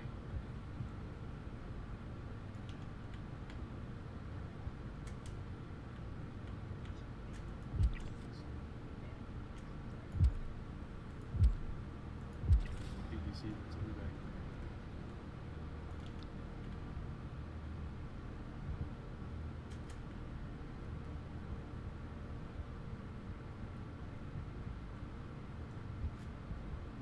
Catch you guys later. Roger that. Good luck with your ships. Was anyone able to get one yet, or? Yeah, Yeah, Fish did. Frag got it. Fish got it. Good shit. Alright, see you later. See it. What up, Zero? What up? I don't have Perseus anymore. Now I have Polaris. Oh.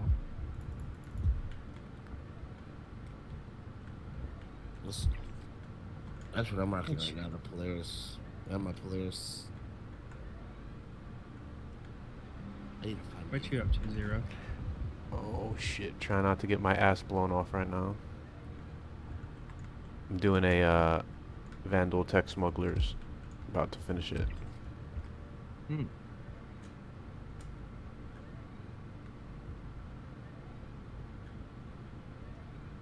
Let me join off you.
Hey Zero, you want to do some more contracts together, or are you doing your own thing?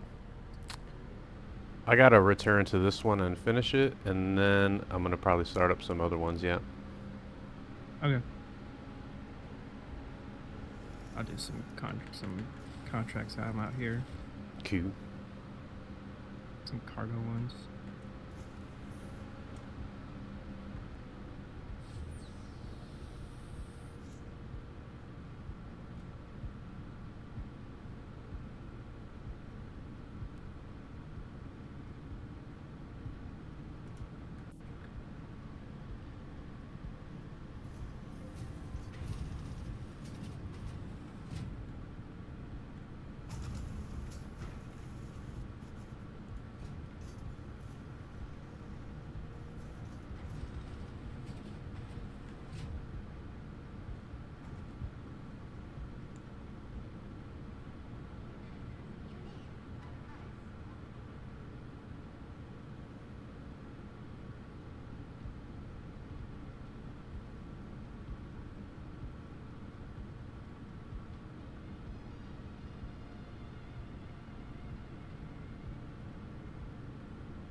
contact.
Isn't that a cargo terminal outside of the landing pad? Yeah, there is, but I have a bunch of stuff. I was just trying to do it where I can auto unload it. Looks like I'm just gonna have to go land in a fucking hangar because it's not working. Okay.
once again to Star Citizen Live DefenseCon Showcase Part 2, the Anvil Odin. I'm your host, Jared Huckabee, and joining us on the show this week are members of our Steam vehicle teams that were all involved in some way, shape, or form in the creation of the new battle cruiser that we revealed just today, the Anvil Odin. Starting to my left, you see John Crew. Oh, there we go. Nope, that way. John Crew. Yeah. All right, John Crew. That's Dan. That's Chris. I don't know why you guys don't get first and last name. In my head, he's always John Crew. We got Mattia. We got Mark. We got Ben. And now, finally, where he belongs, Alberto, tickling the ivories. All right. If you wanted the more involved intro of everybody, check out last week's show, Part 1. It's where we did it. It was okay. They can't. We're really sticking to that bit. There's not like Italian references or something. Oh, you can't. Well, we don't know where it cut off. Oh, well, there we go then. It's on Twitch. The whole thing's on Twitch, including 30 minutes where nobody could hear us and anything, because I thought it would be cool to look behind the scenes. We put a little note up there, and everybody was just like, "There's no audio." You try, son. You did right on the screen. I know. You try, but it just. That's right. So today we are discussing the last great concept ship of Star Citizen, the Anvil Odin battlecruiser. John, introduce us. What the heck is a battlecruiser? So, if we're using naval parlance, a battlecruiser is a ship that has the weaponry of a battleship in a cruiser's frame, hence the name. So it has lots of punch. Oh shit. Very close to doing glass cannon and punch above weight jokes, but I'm not going to do that. And the speed of a cruiser. So, sort of the best of both worlds in one big package. Okay. And is this is obviously a solo ship? Yep, completely solo run. I mean, you can fly any ship with one person. It's just. Yeah, but can you do anything? You can fly around. You have some weaponry with it, but really, this is you and a lot of other people to make use of it. Who wants to do the rundown of the weaponry? Mark. You got your cheat sheet? Fine. No. We've got a cheat sheet because I think the only person who would be able to memorize it off the top of their head is Lee, and Lee's currently not in the country. Otherwise, he would be here and doing this. So, starting from the top, we have 2 size 12 triple ballistic cannons that are man turrets. And for reference, what's the biggest gun on the Javelin? It is 9s on the big remote turrets at the back. And the railgun on the Idris is a 10. Yeah, so these are triple size 12s here. Is there 2 of these? Yeah. One on the top and one on the bottom. Well, there's 2 triples. Oh, there's 2 triples. So the Bengal. The Odin has 2 triple size 12 cannons. Videos. That's size 12. So that's got 4. Okay. We have 3 single size 10 man turrets. So that is, instead of having dual mounts, it's a single mount. We have 8, once again, size 10 single ballistic cannon remote turrets. We then have 8.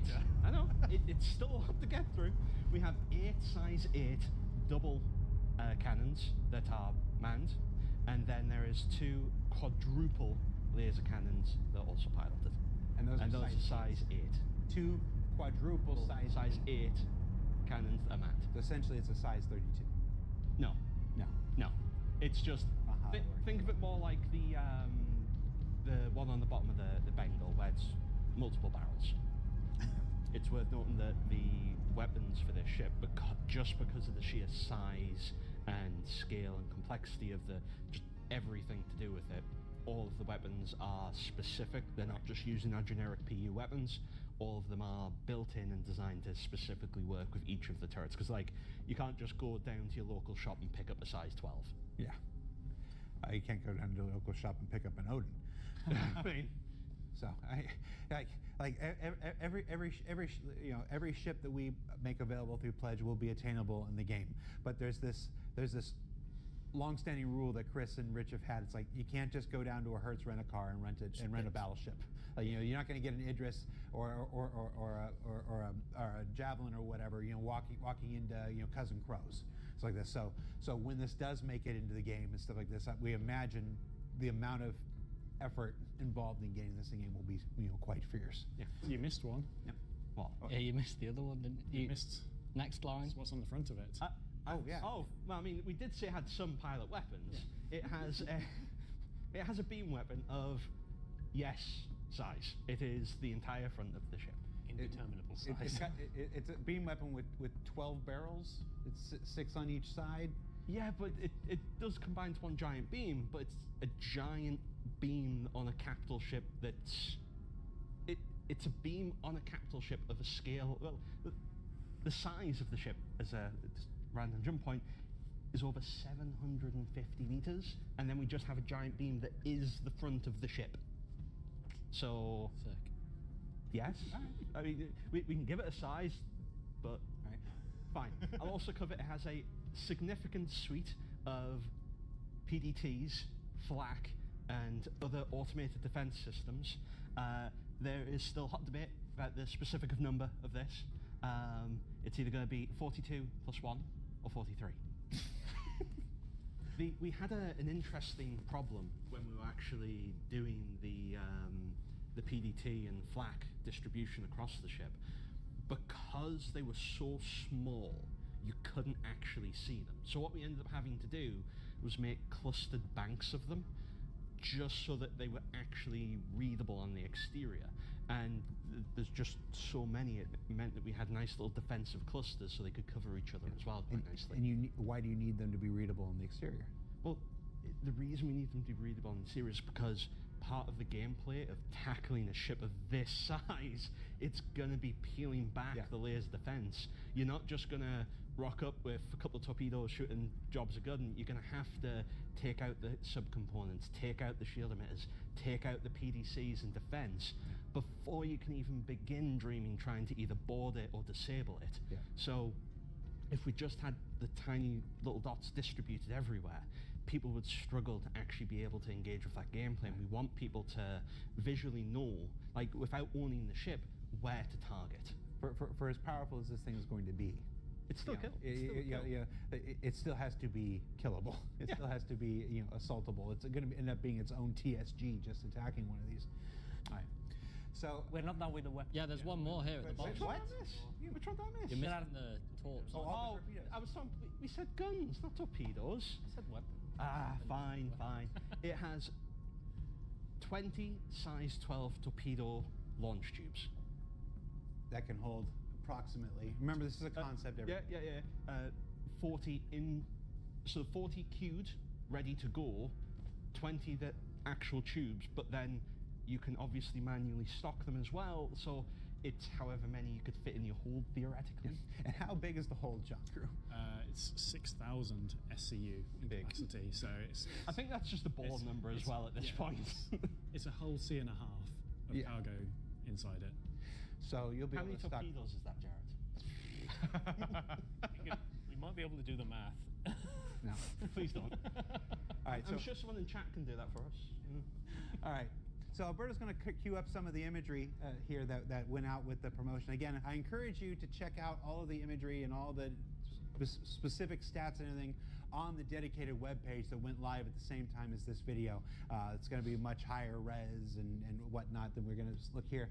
But let's start with the first image that we revealed on social media earlier last week, or I guess it's like 2 weeks at the time that we showed this. So here's the first image that we released of the Odin about 2 weeks ago now, a week before DefenseCon at this point. Here, it's a dog to land on the pad or and everybody something. was like, "Where's the Like weapons? land on the pad Where's the with weapons?" We've noticed this recently. There seems to be a trend towards retractable weapons, hiding the weaponry. Am I imagining that, or is that something that's actually more common now? Yeah, I guess a few of the more recent combat ships have had that sort of visual cue in them. I don't think it's something we're going to do for all ships.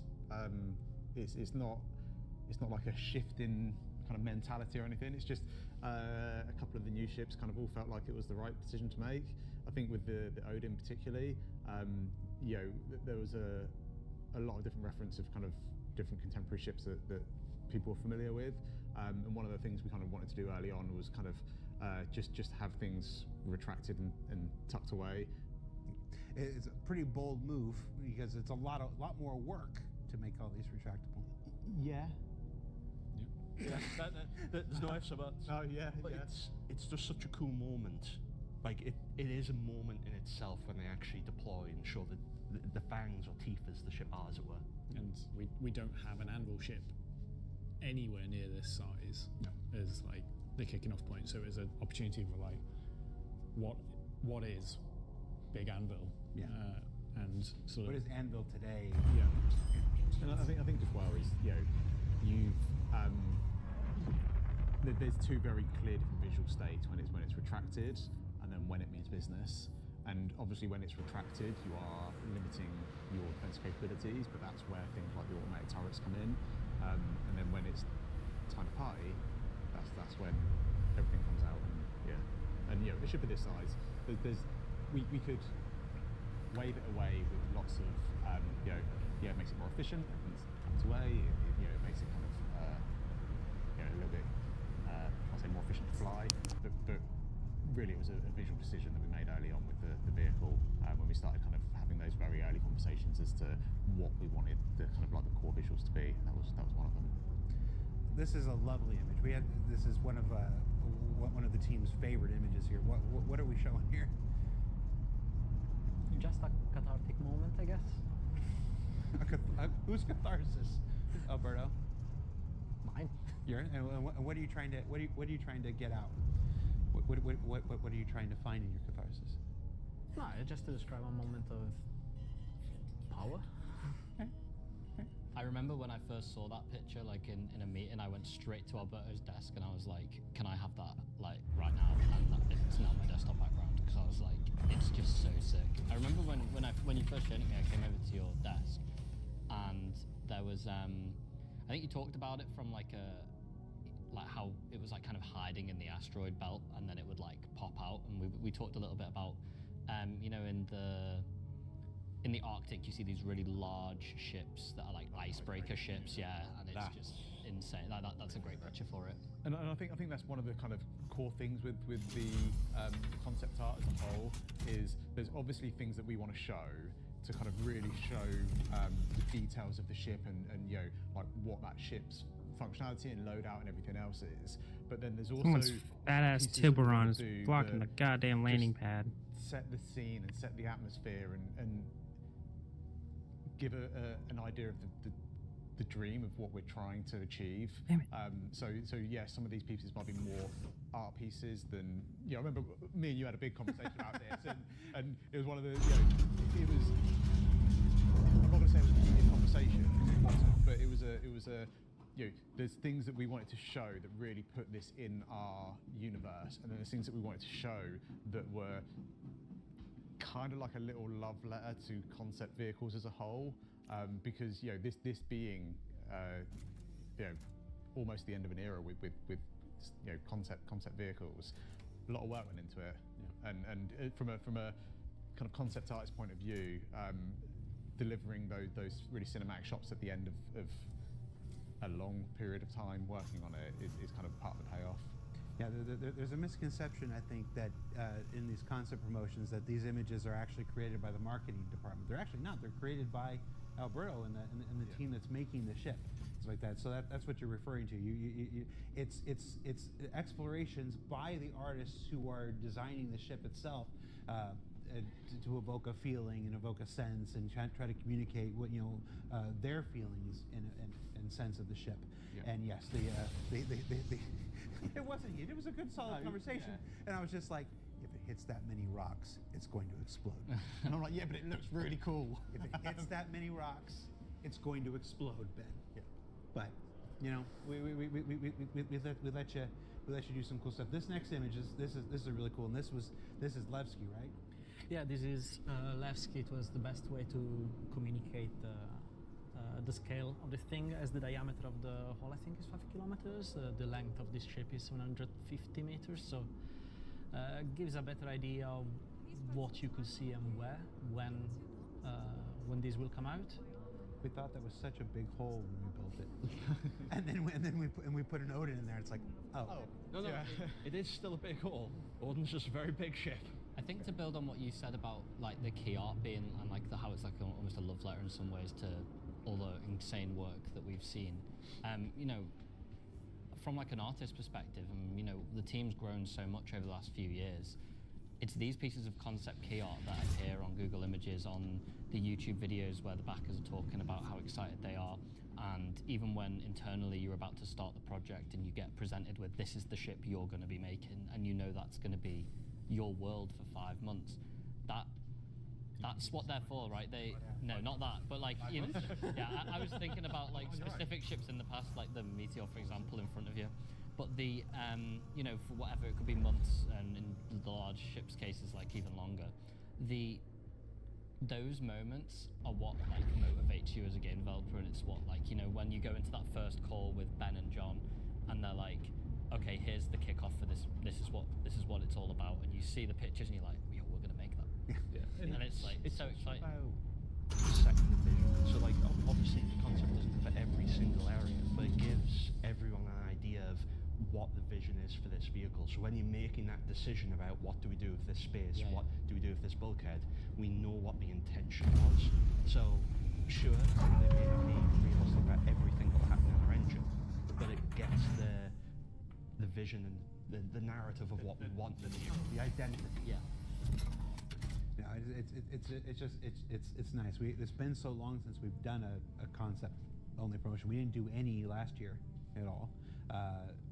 This is the only one we're doing this year, and then never again. So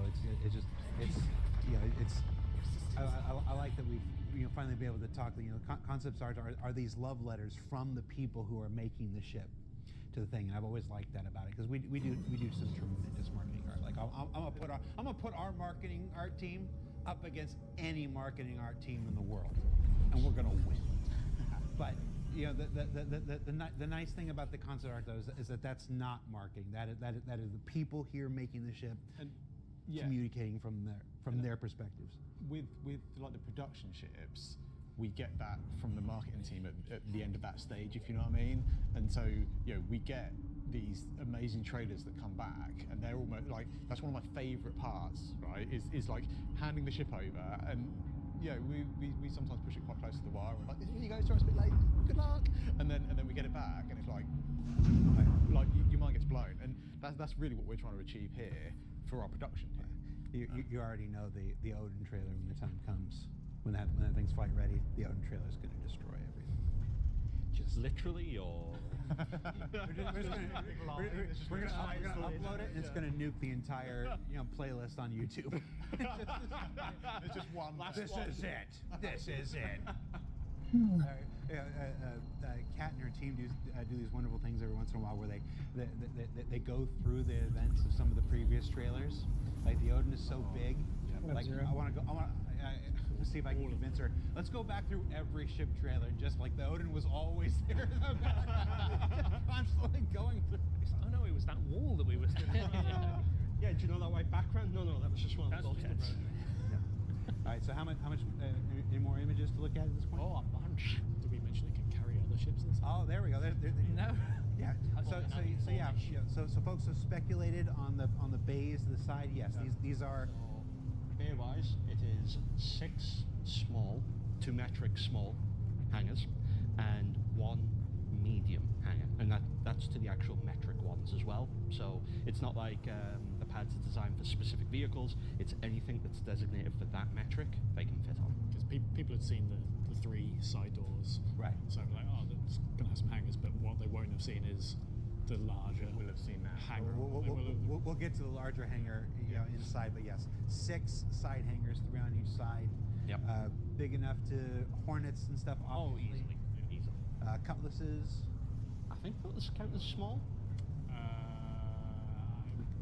You'll be able to fit cutlasses in. I'm not going to get my help. And of course, that's a concept size, and we all know what happens when a concept goes to final art. especially in the UK. I don't know if this gets any bigger, we're going to have trouble. This gets any bigger. And I think it has been like quite interesting to see because that early image and the hologram that's been Bavaria 18, people have been able to kind of make assumptions from that. But I've seen so many questions about how do the hangars work, what they're going to do, and someone's like, has it got fly-through hangars? And I'm sat there like, can't say anything, but this is getting me hyped. So 6 ship hangars, 2 on each side, clearly with the ship repair, refuel, rearming, stuff like that. What else we got looking at here? Capabilities of the vertical launch torpedoes. Okay, so yeah, these are the 20 tubes that you mentioned here. These are the 20 tubes just in front of the conning tower. Okay. Well, you can have a better illustration and understanding of the front laser. It's a front laser, and that's what we're talking about, the 12 emitters on the front. Yep. 6 on each side. Just Very space back. Have you shown this to Mike Snowden yet? Yeah. Have we? I don't know. So this may be the first time Mike Snowden's seeing such a thing. We're gonna blow every budget. No, we would have done it in the reviews. It's fine. Okay. What else we got? Just an explanation of the position and capabilities of the lower hangar, of the medium hangar. Is quite big. We're talking about 68 meters for 100 for 44. Relatively in X, Y, and Z, so quite massive. The really cool thing about the hangar arrangement on this is they're sort of interconnected, so you can fly in the rear as that ship is flying out. Yeah, they're all part of the same environment. Are the hangars fly through like the smaller ones? Yeah. Well, the whole thing is. Well, the medium the medium's in the middle, and then the the medium's in the middle, and then the 6 small hangars are arranged 3 per side. But the whole thing is just open, and then at the back of that, there's then all the cargo, as well as then the conveyor belt up for the torpedoes to get them into the actual torpedo control room. Yeah, so we kind of, we spent quite a lot of time playing with ideas Okay, about how the hangar could look. All right, bro. And one of the things that we kind of settled on and were really excited about was having, this big kind of open expanse where you could have your kind of ships primed, ready to launch in all the hangars, but then you had enough space around them to kind of do all the operations you needed. So if you had other ships in there that were landed that were getting repaired, or you had other ships in there that were getting kind of guns and loadouts changed, or your pilots ready, you had space to do all that, and you really wanted the idea to be that you could fly in through the rear of the ship, and if you're in a big combat situation and you're like, right, recall the fighters, they weren't all scrambling to get in these tiny little hangar doors. You could load them up in through the rear of the ship, kind of get back into their ready positions and get out of there kind of quite quickly. So what is this? What is this room here? So that, although it looks like it's an entire room, what you're actually seeing there is the walkway that you saw at the top of the hangar. That's the sort of scale we're talking. Like I mentioned, at the bottom of the hangar, there's basically a conveyor belt that connects to the torpedo control at the top. So behind what you see in that image there is the cargo grid, and what you're seeing to the left there, closest to us, is an actual constantly rotating conveyor belt. So if you want to load torpedoes, you take them from the cargo grid, put them on there. They'll then make their way to the actual torpedo control room, where the tube bays actually are, for them to be taken off the bay, and then loaded into the tubes to be fired. So on either side, there's a constant rotating thing. So if you need more torpedoes, you can just take them straight off the grid, straight onto there, and it goes up to then be manually loaded. We've mentioned this as a multi-crew ship. It's definitely a multi-crew ship. Like, if you want this thing to be efficient, then you will need. Can you do this by yourself? Yes, you'll get a good workout running around the ship. Well, you'll get 20 shots out of the torpedo tubes, and that's it, instead of as soon as it's ready to go again. Because at the end of the day, as long as there's someone there feeding it, it can just keep going. So more multi-crew roles than just sitting in a turret. Although we do have a lot of turrets. We have a lot of people just sitting in turrets. But I remember 23. Well, me and Alberto were counting them before. We had to keep recounting to make sure we're getting which ones were right. So it turned out we're not good at math. No, we're terrible at it. We're absolutely atrocious, and we made the damn thing. It was 15 manned, 8 remote, and that's just turrets. not to mention all the other things people can do across the ship. But those remote turrets still have to be operated. Yeah, they are remote turrets. There's an entire room dedicated to that. Yeah. So what else we have to look at here? So what you can see here as well is in the kind of like the roof of the hangars. Yeah, you've got basically your what we see is like the APC effectively. You know, you've got your control room for the hangars, and you know, just a great overview of like not the battle stations, but everything else. It's managing the cargo, it's managing the hangars, it's managing the doors, it's making sure that, oh, you can go into Bay 3, you can go into Bay 7 because there's no one in it. It's away from the battle of the main ship, because their war isn't what's going on outside, it's making sure what's going on inside the ship is working correctly. Let's go ahead and keep the images going. What else we got? You made a lot of images for this, Alberto. So This is the cargo area. this is the cargo area that we learned was held 6,000. 6,000. Plus 2,000 Plus just for 2,000. the elevator. Yeah. All right, so there's 6,000 on the whole, and then the elevator. You know, if you want to leave cargo on the elevator, that's another 2,000. Yeah, and that's a elevator that goes down and up between the medium hangar, which is at the back of the medium hangar. We have an image of that, because right now you're telling me there's an elevator that holds as much cargo as the Ironclad. The elevator is this part with the stripes. So see the chevrons at the back? That's the elevator that goes up and down at the very back of the hangar. Is that like red light at the top? Is that the ATC thing you were talking Yes. about? See, that's the scale, right? We showed that side shot and it looked like it was an entire room. It's not an entire room. It's literally the catwalk that you're seeing on the left and right. And you know, when we went into this and when we got the initial brief, we were, you know, it came out as we were doing an ambush ship, and it's like, yeah, cool. And then we got the brief, and it's like, okay, this we can work with. And then, you know, through each kind of point of decision we made, we were always looking at it like, this is our kind of like ultimate ship for this purpose. This is the from what I would class our kind of like end game. Yeah. And so we kind of, obviously we need to make it, obviously we need to deliver it, so you know, there's got to be compromises somewhere, but we did our best to kind of always kind of look at it and think, right, how do we make it the best we can? And then this is what we tried to do. And you know, when we get into production, we get to see whether or not we can achieve it. But we put, you know, a lot of discussions, I think, and decisions into trying to get this thing to be like, you know, really, really something that we can be proud of. And what else do we have to look at, Alberto? Oh, there's plenty. We have all the interiors. We haven't even got into the kind of... We have this is just Oh, a hangar. Sorry, go. Right, the first room still, You essentially. want to see the general layout of the interiors? Yeah, I want to see everything here.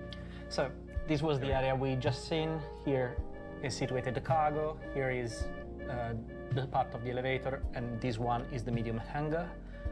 This is the setup for the side small hangars. Here there is the conveyor belt you have seen earlier, and just above there is the loading room for the launching tubes. From here is where you will take the conveyor belt missiles and load them into the pipes. Here is your favorite room. Remember that one? It's the one we showed in... This was on the weekly newsletter a couple weeks ago. Yeah, this one is the actual size of the turret when it's collapsed in itself, and we have enough space that we could put a gantry passing on the outside of the ship, but on the inside of the turret that effectively looked like this. And you know, just to try and communicate the sense of scale with this thing, you know, we do expect areas like this to exist where, you know, when you look at the ship full screen and it's just that kind of silhouette, yeah, you don't see it. But yeah, this is. Well, the hangar catwalk was the prime example there, right? We looked at an image, we thought it was an entire room, it was just the catwalk. Yeah, my favourite scale bit on the ship is the little zigzag ladder on the side of the staircase. Yeah, side of the conning tower. All right, let's talk about the conning tower. I mean, we'll get to the base. Oh, okay, well, let's be disciplined here. Let's continue into the main hall before we go to the conning tower. What else are we looking at? We got my train, my lovely train. Your train? We have a train system that connects the most important parts of the ship to the most remote manned turrets. So similar to the the Bengal, realistically getting around the ship is going to be a huge task. It is an absolutely massive ship. So it has its own train tram system, whatever you want to use the specific word for, that runs constantly throughout. It's not like the lifts where you press a button, because that's its own thing. Somewhere else where there's the lifts to get up and down, there's multiple of them. But just because of the sheer size, we had to set up something to get you around. So there is multiple trains running in a constant loop so that people can navigate the ship. Will it be like how on Microtech you have like the trains? Exactly like that. We needed something of that scale because the ship is colossal. And when the train and when the tram leaves its path and takes you out in the thing, it's a escape pod function. We'll get to the escape pods. Don't worry. Let's hope they work. But by the time this comes out, transit will be, should be much better. So. There's already tremendous improvements that are in now. All right, let's go back. Oh no, we still got more in the hull here. We still got more in the main hull. No, in the main hull, I think we are done. There is another room for the other size 12 that is on the bottom. There's areas of the ship as well that we're not quite ready to show yet. Fair. So there's the front area that's not assuming engineering. Yeah. Engineering, habitations, the mess area, because obviously it is designed to be a multi-crew ship, so there is substantial crew quarters and stuff, but obviously the amount of time it took to even assemble what we have so far was substantial. I think folks who have followed the project this long know that we don't concept out every single nook and cranny, every inch of the ship. You know, it's enough to get the idea across. It's enough to put the work in motion, because then when it comes time to build it, there's going to be other people who have ideas and inputs and stuff, and new thoughts, new technologies come online and stuff. So the less there's a benefit to not being super prescriptive in every single aspect of this, because it leaves us the freedom later to have better ideas. So now let's go ahead and look into the conning tower here. The kind of a signature element here. I know folks online are like, why would you create such a, everybody knows where to attack now. Obviously you attack at the conning tower, right? Because, well, it looks cool, so. That's what armor and shields are for. It's well protected. Components are elsewhere across the ship as well. So what is this? This is the tactical room to study your map, to study your fleet, to collect data. And above is a quiet room. Yeah, it's one of the things that we tried to kind of like think about when we were making this is we wanted to try and include some areas of the ship that weren't just just combat and functionality. We wanted to have some areas that gave the crew some freedom to relax. So here's our next image. What are we looking at? This is the room where the captain and the higher-ups will manage the fleet. So also thinking about system. Yeah, so a lot of ships have hollow globes in a room, and this sort of has many rooms that are for the hollow globe just because of the size of it. Very tall. Very tall. Okay. And not to focus on it too much, but we wanted to have little kind of areas of the ship where if you needed to have more private conversations, you needed to, there was areas that were away from like the main thoroughfare that would allow for kind of planning and discussions and like mutinies and stuff like that. I'm not saying planning. Not. Yeah, what are you trying to say, Dan? Okay. It's not Drake. And then inside the big turret. So is this actually the seat that controls the turret? Yeah, that goes up into the turret. So you enter this room full of death, and then you get in and then you get pulled up to dispense such death. Correct. Okay. To let you understand what you're about to have at your disposal. This is okay. So the scale of this turret alone. This is the. All right. Welcome to the ASOP. I ran out of words. All right. What else? What else we got? We have a parliament. You can me. Of course, we have a parliament. And what's a parliament? So I thought that since you're driving destroyers of wars, you should be able to dispense it democratically or not. But in some ways, you should be able to communicate your crew what the plan is. This is the equivalent of our briefing room. but taken to the next level. Okay. It's a bit more lyrical, I guess. With a ship of this size, it's going to be crewed by a huge group of people, and obviously people aren't required to be there because at the end of the day it's a game, people having fun. But it gives orgs and groups a location to meet and gather and discuss what they plan. I think it's safe to say this is an org ship. This Yeah. is a ship you leave and you don't come back for a while. Well, you take your ships to this ship to then go off and play the game. Okay, and the bridge here. So we got a couple images of the bridge. I would assume? So, front and center, obviously, commanding officer, captain, owner, it's the person in charge. Off to one side, they have their head of security. So, they'll obviously a ship of this size, someone needs to be in charge of just making sure the inside of the ship is running the way it's meant to be.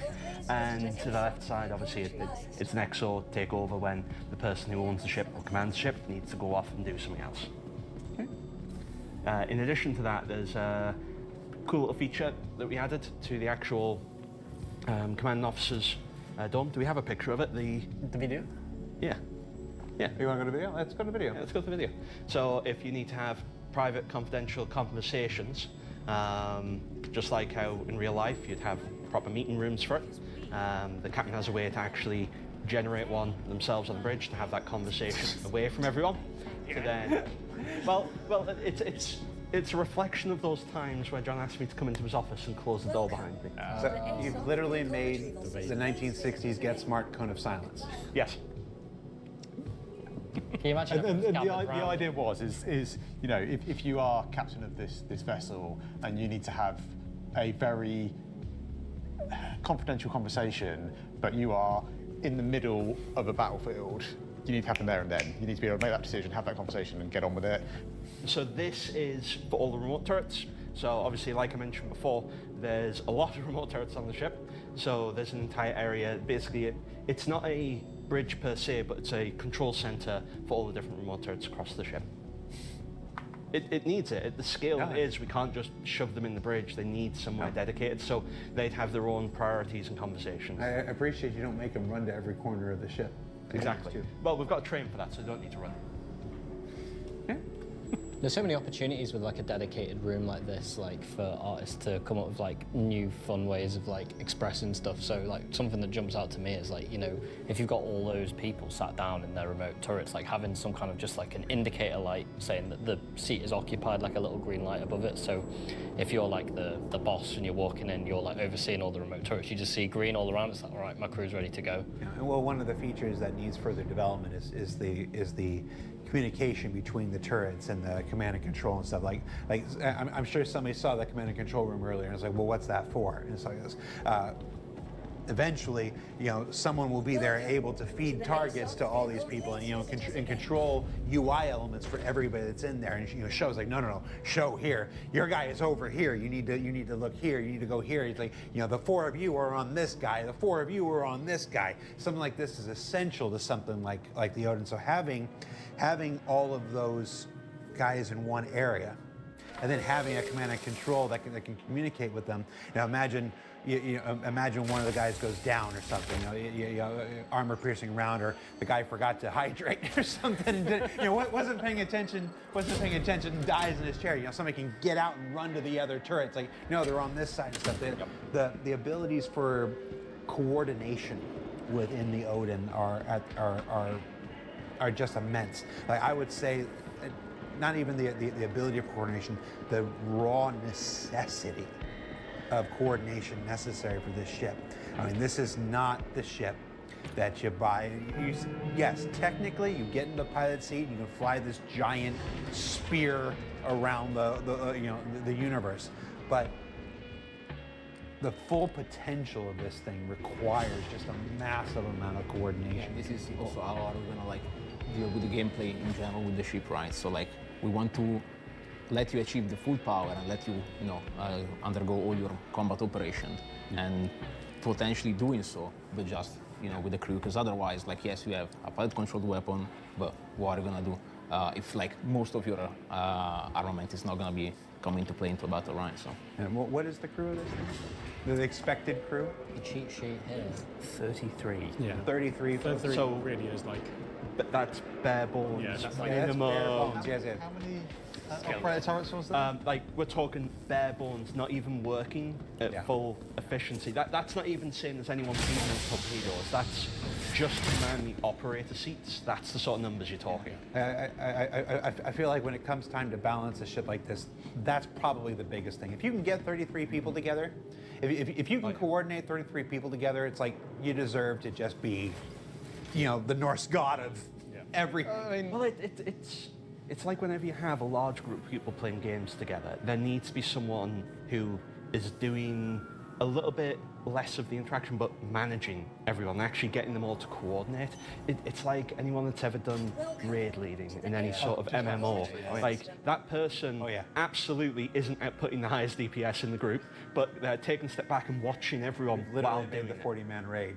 Spaceship. Pretty much, yeah. Yeah, and that's exactly what I was about to reference, was it's the 40-man raid experience, but it's you with your friends going out and having that gameplay for an evening and having your cap ships to run. Yeah, and the best part is also, it's like you have different specialities, right? Because you need fighter pilots, then you need turret gunners, then you need engineering, then you need the guys that actually coordinate the entire crew, and probably more than one guy at that point, because it's going to be very difficult. So like, raid leading is a really unique skill. Like whenever you play MMOs, there's only ever a handful of people that are even willing to do it. Yeah. And they choose to do it because they enjoy doing it. But it's a very unique set of sub-skills. If anyone who is a raid leader or has ever been in a raid will understand just how different it is as a way to play the game. It's like an epitome of sandbox kind of emergent gameplay, really. It's like a role that doesn't necessarily get put in by the game design teams, but it has to exist. Yeah, like, you don't create your character. Yeah, you don't. Like raid leader is your class. And what else do we have to look at? We close with a fire shot of everything opening up.